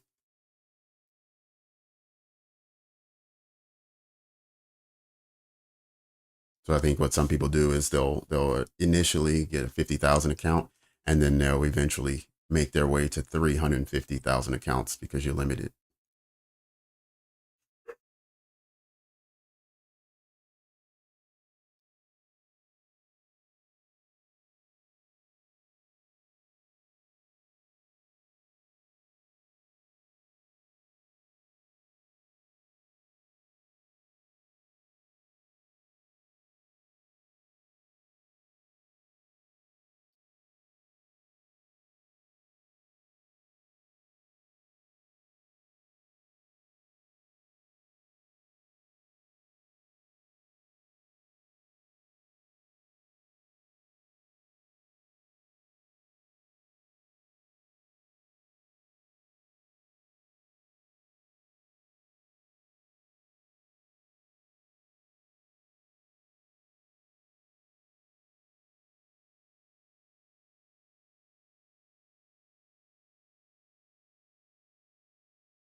move that long tool. Since I'm not actively in a trade, I just wanted to see how it was developing. So far, it hasn't hit stop loss or anything, but it's trending in that area. Let's see if we now get a push up through this fair value gap and above the most recent swing high.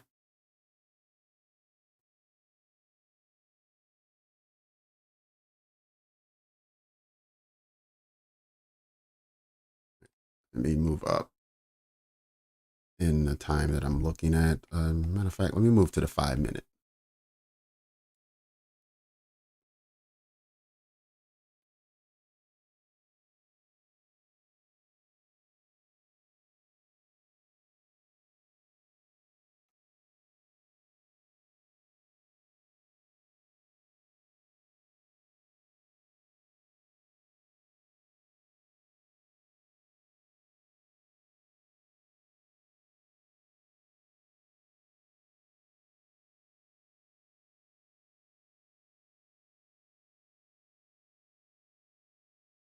All right, everyone. I didn't announce this a few minutes ago, but we are definitely in power hour now, 5 minutes after 3 o'clock.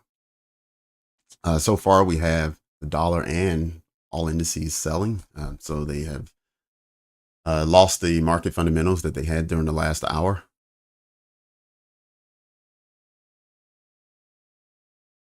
So we either need the 3 indices to change direction and start buying, or we need the dollar to change direction and start buying.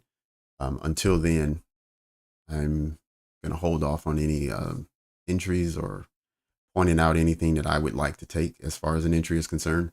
But yesterday it was pretty fruitful as an entry during the power hour. So I'm looking for something similar. Hopefully we don't have to wait until 350 for that. But we'll see.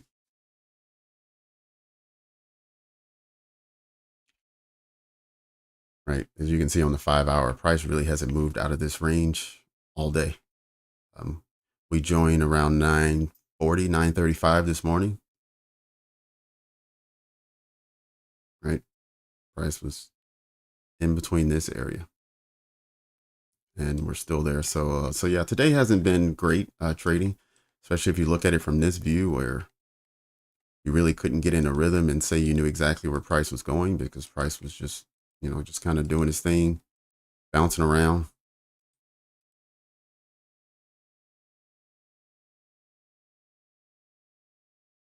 Yeah.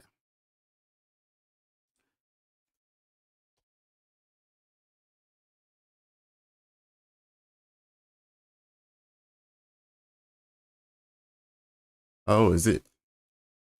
I didn't realize. Let's go and check that out then.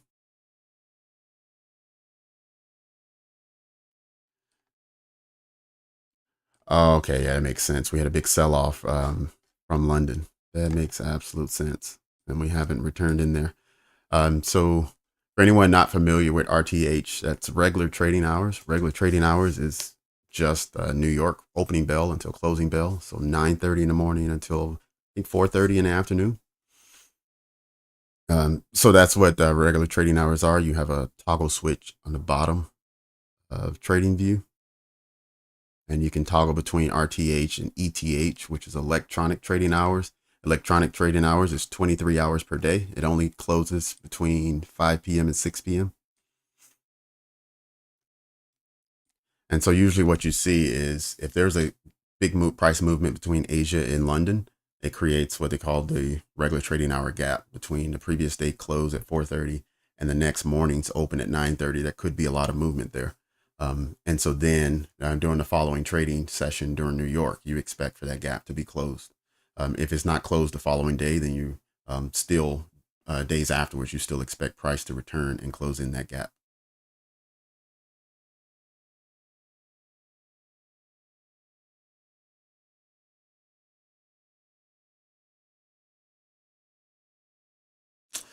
Yep. Yeah, it didn't go well.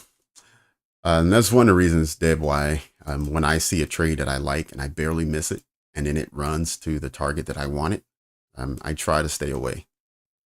Now we saw this morning the way price action is, right? If price is doing this, then of course a second entry is possible and you can still win. But just my style of trading, and as a general rule, I try not to do that.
Let's see now if we can get some energy moving upwards towards higher prices.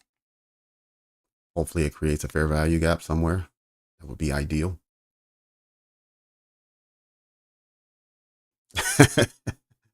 Well, it's coming back on you, which is good. If we can get above this area, I think you are back in business, Deb.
I favor current higher price run only as a return to, as I just mentioned. Well, for one, we had the regular trading hours, which hadn't been traded back into.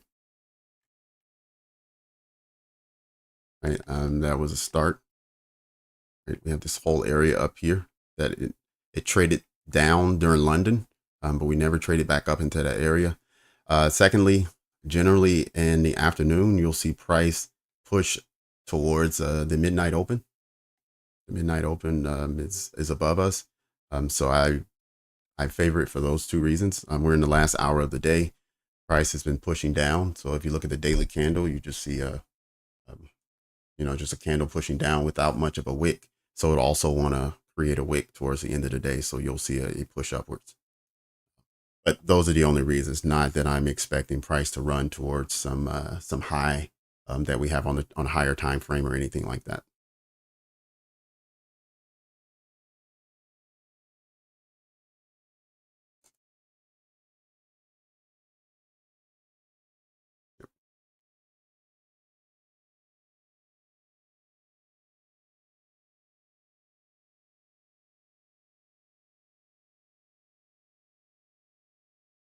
Oh, I'm sorry, Chuck. I didn't realize you didn't see the gap. Okay, let me go back to RTH and I'll show you. Yep. All right, so it's right here, this big orange area. That's the gap. So you have this candle here at 1610. So this is a 5-minute chart. So I guess it closed at 415. So this is where price ended at 415. And then we have down here, this is where price started at 930. So this whole area is the gap.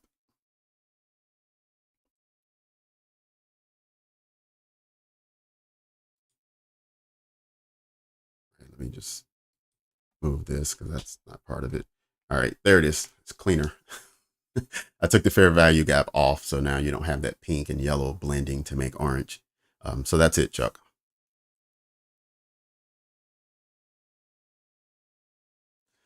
Yeah, on Thinkorswim, Chuck, there should be some way that you can toggle between having just the New York session and then having all electronic hours. There should be a way. I'm not familiar with Thinkorswim, so I can't help, but I would imagine there's a way to do it.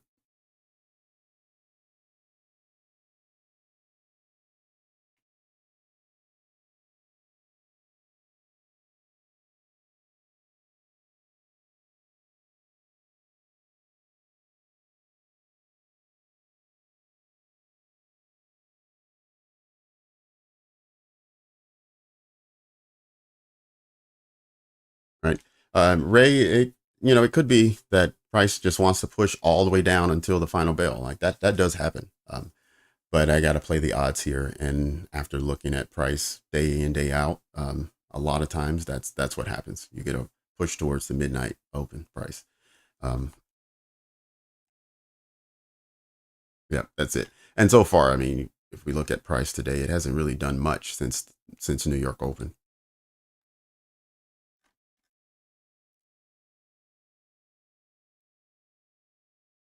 Go back to electronic.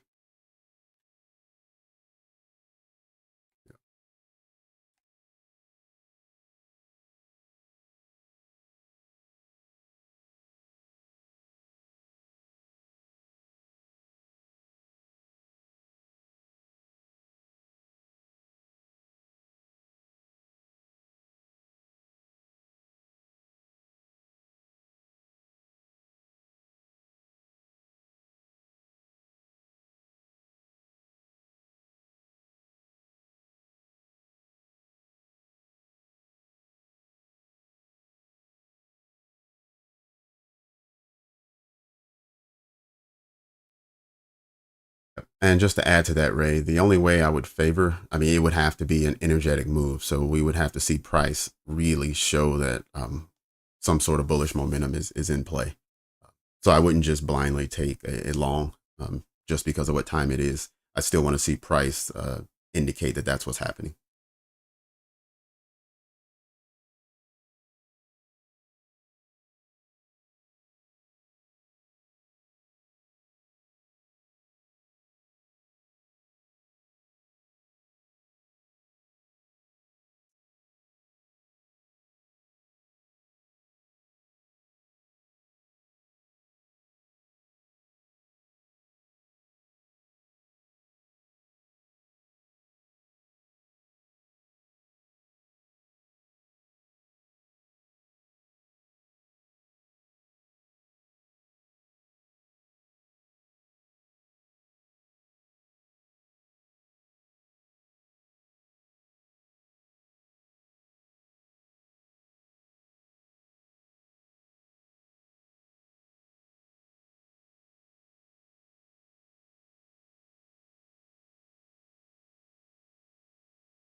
Right. So far, all indices as well as the dollar still selling.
All right, looks like we're starting to get some. The dollar is starting to pull up a bit, so we may get the dollar buying, with the indices still pushing downwards.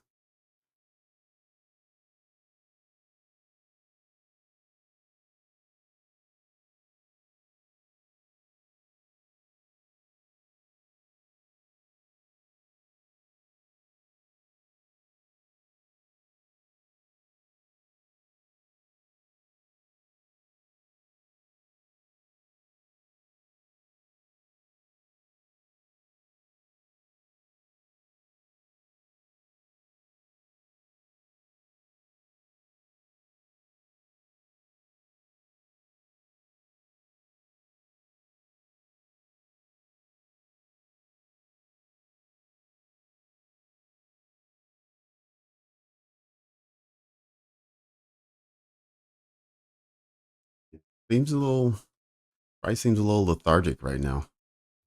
Surprising for this time of day.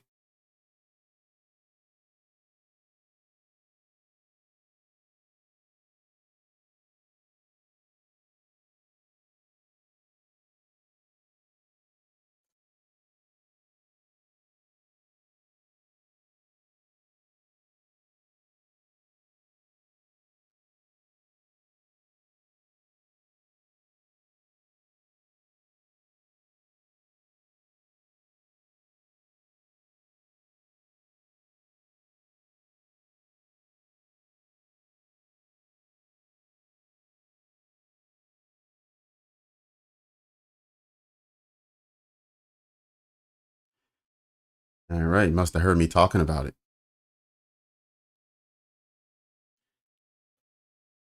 Finally decided to get up and do something. Now let's see if we get any momentum or if it's actually just one candle and then we lose it.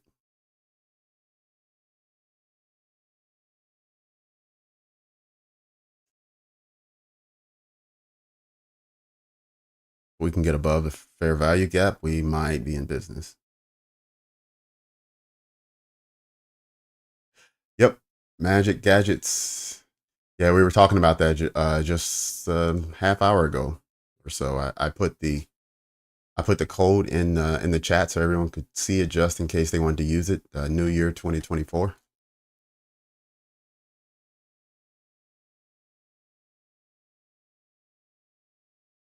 Go to the weekly and draw a line from the close of the week. Sure.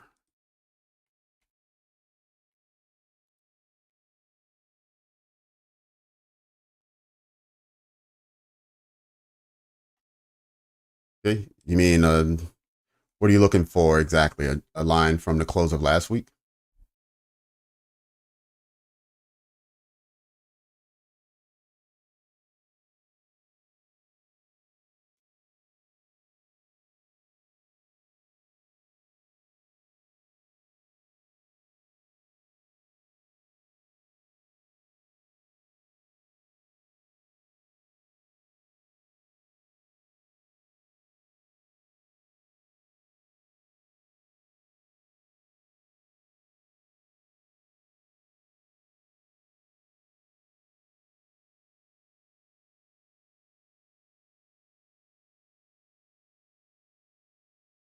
I'm assuming maybe this is what you were looking for.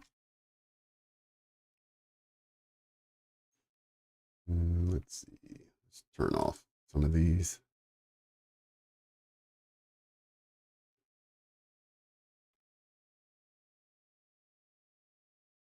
Tuesday open. Okay. To Friday of this week.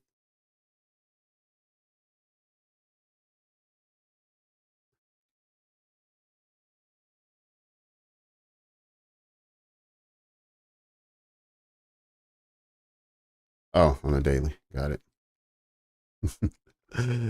Okay, I get it now. I see what you're saying.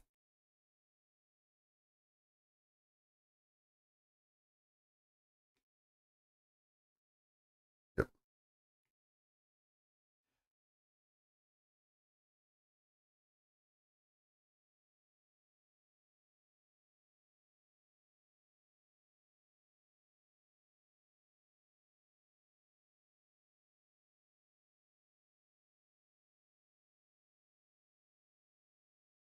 So you're saying you want to see something like this? So you can see when we get to discount.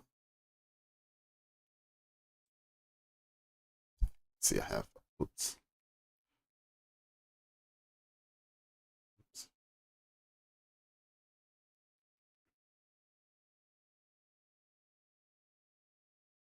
Oh, I see what you're saying. Okay. All right, so this would be our Tuesday opening price at 17,020. Or, yep, 17,019, somewhere in there. And we'll just call this Tuesday open.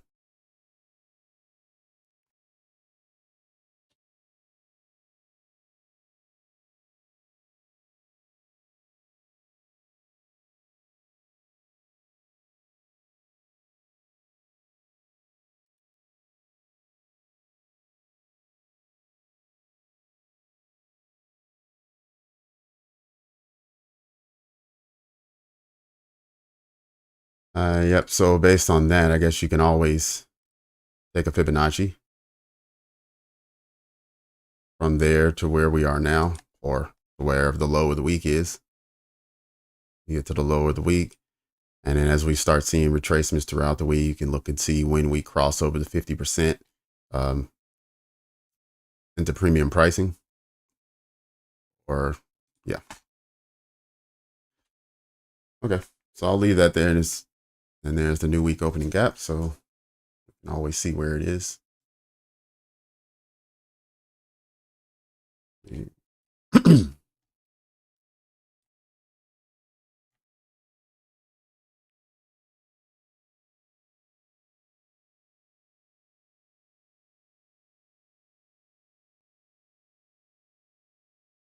Right, price is still pushing lower.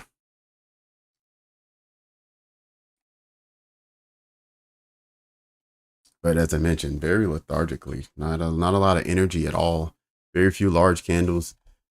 It did create a fair value gap on this side, but then immediately invalidated it. So the fair value gap is now actually here. And in that case, we're still bearish. I go over to take a peek at the dollar to see where the dollar lies. The dollar is buying a little bit.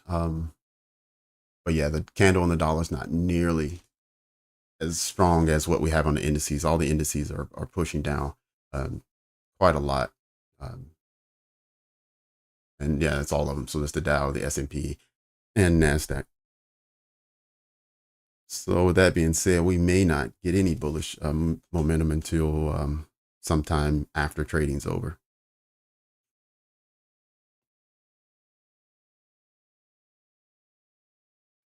Oops, get rid of this.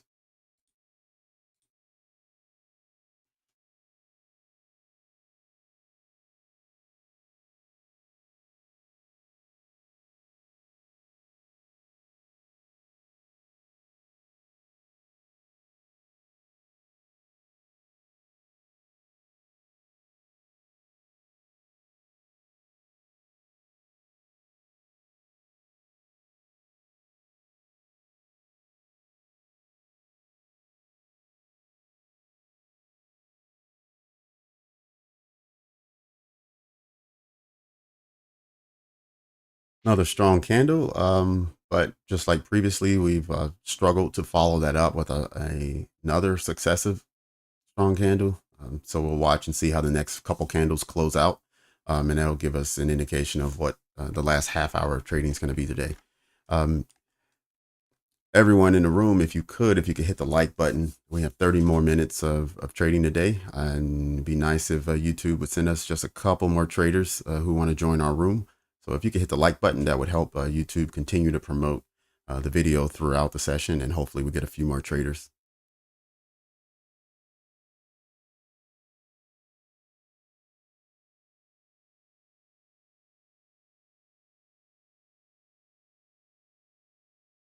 Another 10 seconds. We'll see how this candle closes out.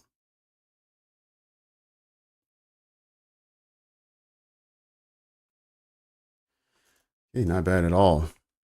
Um,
the Money Matrix, I do stream every day. Yes, if you are subscribed to the channel, you'll get an invite, and you'll also get a reminder of just 30 minutes, I believe, before we go live.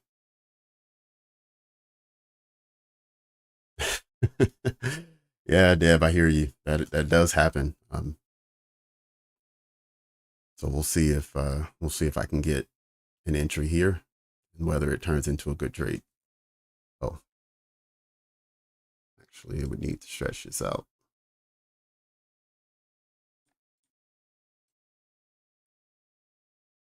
Oh.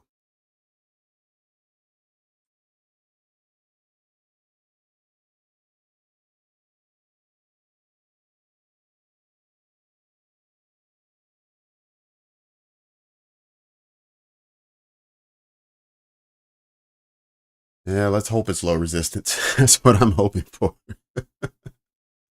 We'll see.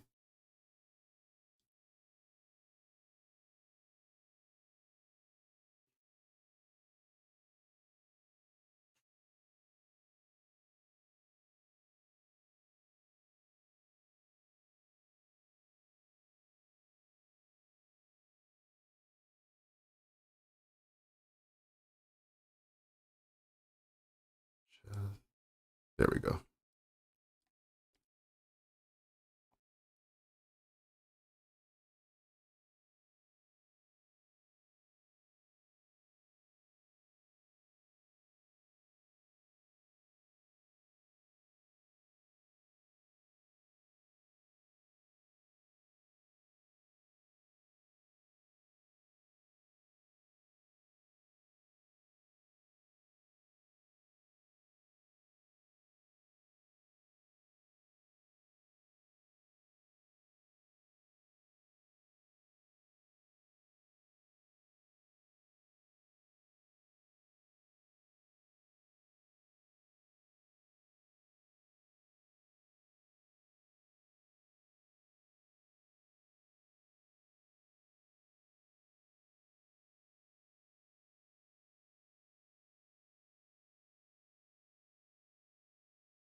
little less than 25 minutes remaining.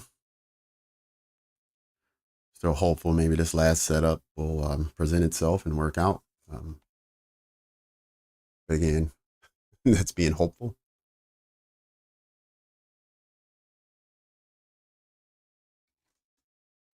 All right, we're tapped in. Let's see how it develops.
– 603. Okay.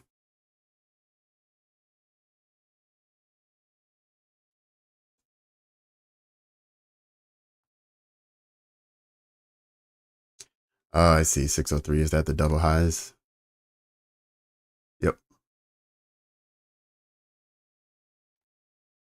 So we have equal highs right here.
All right.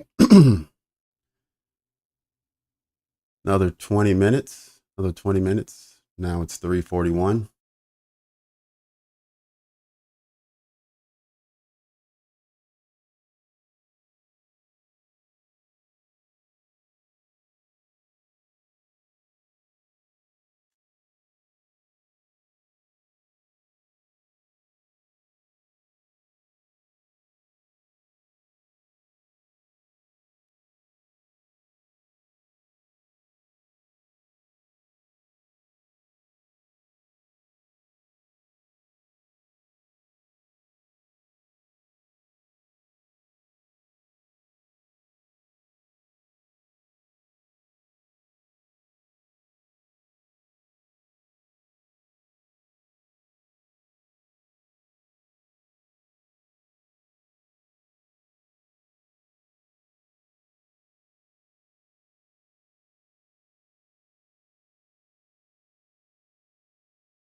Okay, we got a rejection on that candle, pushing it below and closing below. So we're going to get rid of this fair value gap.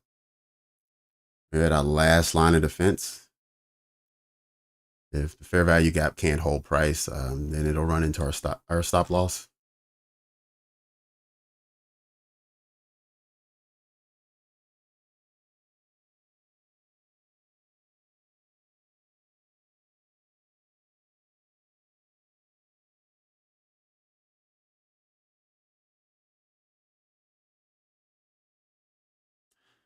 All right, there it is. It took our stop. I didn't have my stop loss at the very low, which I normally do. But it looks like that would have been stopped as well. Um,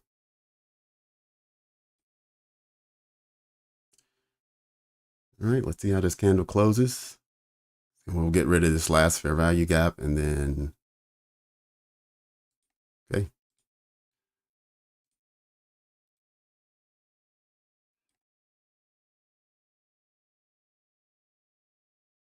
Let's see if price gives us anything to use in the next 15 minutes as far as an entry for a trade.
Yep, so far this has been a pretty slow moving hour. But we did get a high resistance liquidity run. I saw that brewing when the dollar switched. So now we have the dollar selling as well as all three indices selling. And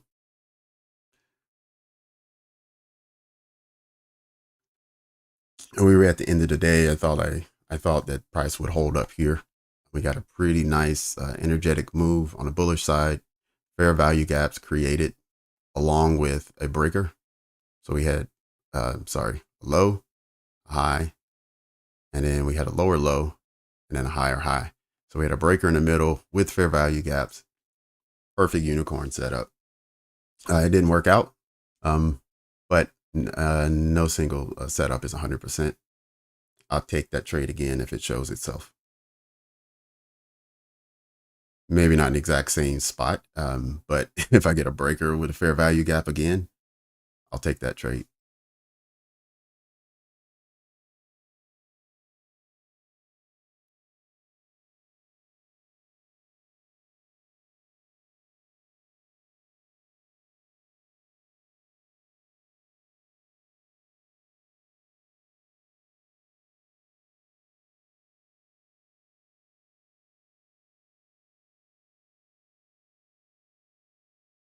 All right, we saw a push into this fair value gap and a rejection, close below. Next candle so far has not traded back in. But then again, price still is near these lows over here from around 330 or 325. So far it's just not really doing a lot, not wanting to expand or create a larger range.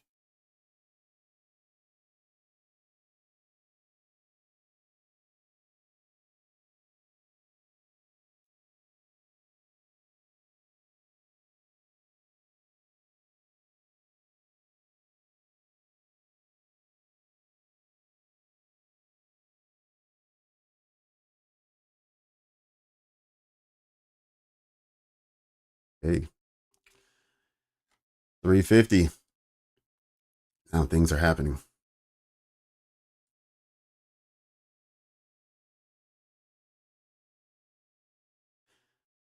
Got a macro for the last 10 minutes of the hour. Looks like price may run towards some level of liquidity. We have 50% fair value gap on the daily chart, which I marked the line right here so we can see when it reaches that. It was very similar to the one from this morning, which was on the weekly chart.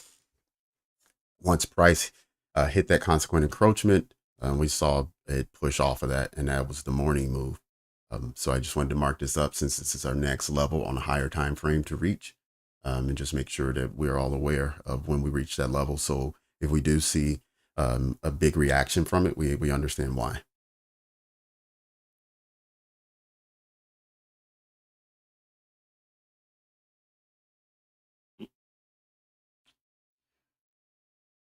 Say December 12th and 13th.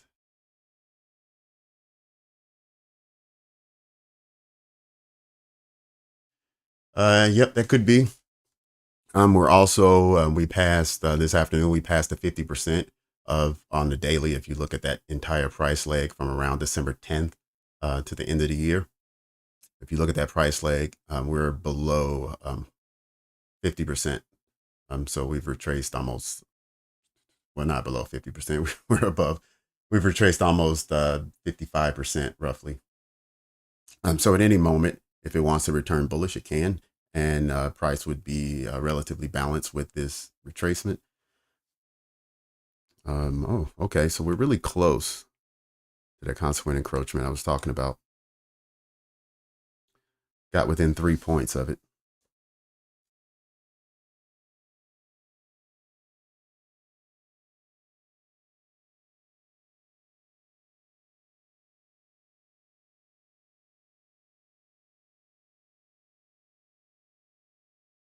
Or 1,000 ticks.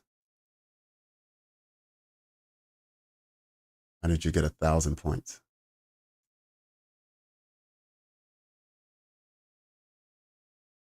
400 ticks? Is that what you meant, low?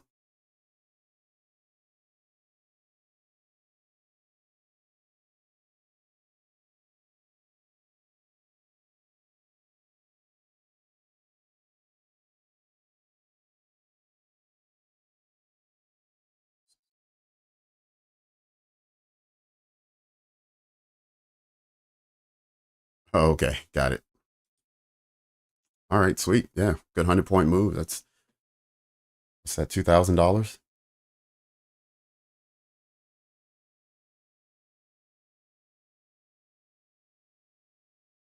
The power of 10 minutes. Yeah, we'll see what happens. We might get some type of impulse action in the next 6 or 7 minutes. My guess is we'll hit here and pause. Yeah, today's been one of those days. I thought it would be, but I thought it would have been a little bit earlier, and we would have had cleaner price action at the end, and it just didn't materialize. We got 2 days left in this week, so I'm optimistic about tomorrow. I think tomorrow is going to be exactly what we were looking for. And let me just grab the calendar, take a peek. Okay, so we got 8:15 to 8:30. We have a red folder, basically unemployment claims will be announced tomorrow morning. So by the time we get on and get ready for the opening bell, news it'll be history, it'll be over, and we can trade the rest of the day without any interruptions. So tomorrow should be a good day. And this is why it was important not to get caught up in the web of misdirection today. So you make sure you don't blow your account or create too deep of a hole that tomorrow you're not confident enough to pull the trigger when you need to.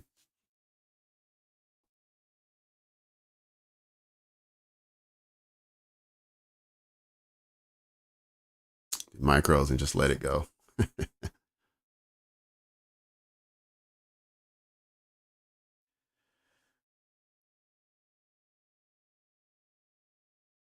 Yep, I have the same. I just took that. What was that? A 340 point loss or whatever that was. So, it's fine. It's within the risk that I like to take per trade. Um, and as you can see, the trade I tried to take earlier, which didn't tap me in by one tick, that would have produced 700 and so in profit. So, you got to take the good with the bad and just make sure you show up every day and that you're prepared mentally and financially to take trades.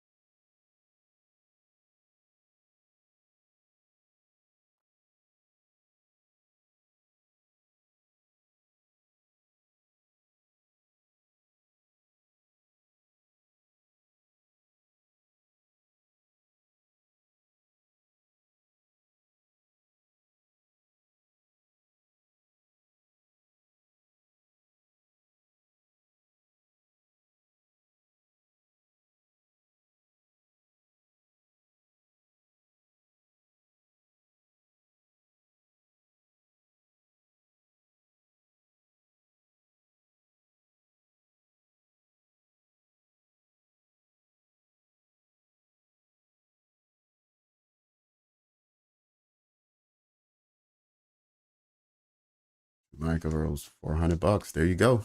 Good job. Yeah, and taking those micros allow you to hold it much longer, have a large stop loss without feeling too pressed about it.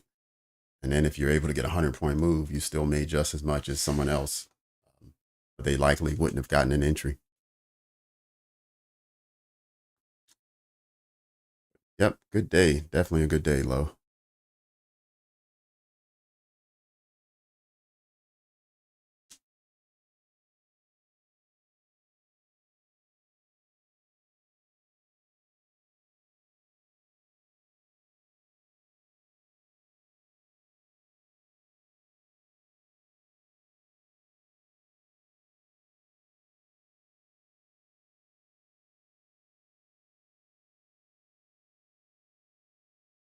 Any final questions or comments before today's session is over?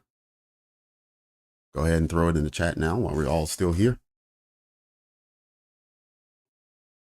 And if today was your first day visiting and you like the content, I thank you and appreciate your attendance. Thanks for all the interactive comments as well. But if you could subscribe to the channel on your way out, that would ensure that you get future invites. If you enjoyed what you saw today, or if you want to come back and give us another try, make sure you subscribe to the channel, and also hit the like button just so YouTube knows that the people who did stay and watch the show today did appreciate what they saw. And it goes a long way towards being recommended, because many of you found me through either being recommended or some other kind of push by YouTube. So that's what they use to find new traders, is how many likes and subscriptions I'm getting per live stream.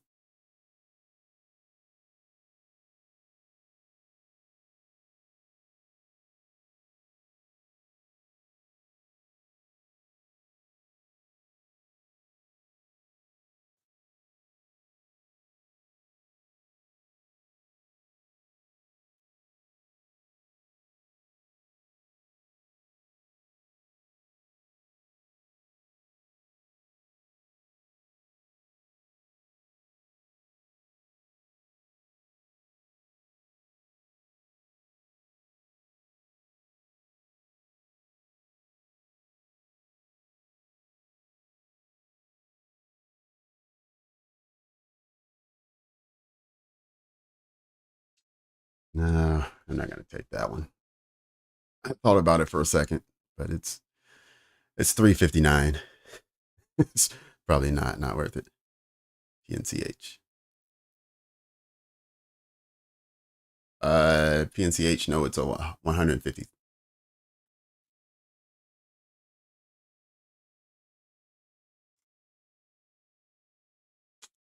Should have took it. Should have took it. All right, Mike. Good to have you. Thanks for coming through and hanging out with us. I would like to see you and hear from you again. So hopefully you'll be back tomorrow. Thank you very much, John. Thanks. Yeah, daily walk. Yep, my dog's gonna come find me in about 5 to 10 minutes, looking for his daily walk as well. Yep. But no, it's been a good session. I hope everyone is still mentally strong, and sometimes these days can wane on you, will wear on you, and you know have you low energy. Hopefully, everyone's able to recharge and come back tomorrow ready to go, and looking for a better price action and more setups. Hopefully, a more favorable price action. But no, it's been good. It's been a good time today. I've enjoyed it. I think we've had between this morning session, this afternoon session, we continue to grow, and we're having the most visitors or most people in the live stream that we've had ever. And so I just want to keep that momentum going. Want to make sure that you guys are enjoying the content and make sure that I'm ready and delivering what you're looking for. But I can't thank you enough for your attendance and for your enthusiasm and for your support of me. Thank you very much. I really do appreciate it. And with that said, I don't see any more questions, so I will close the live stream, and I'll let you go with one last thank you and goodbye.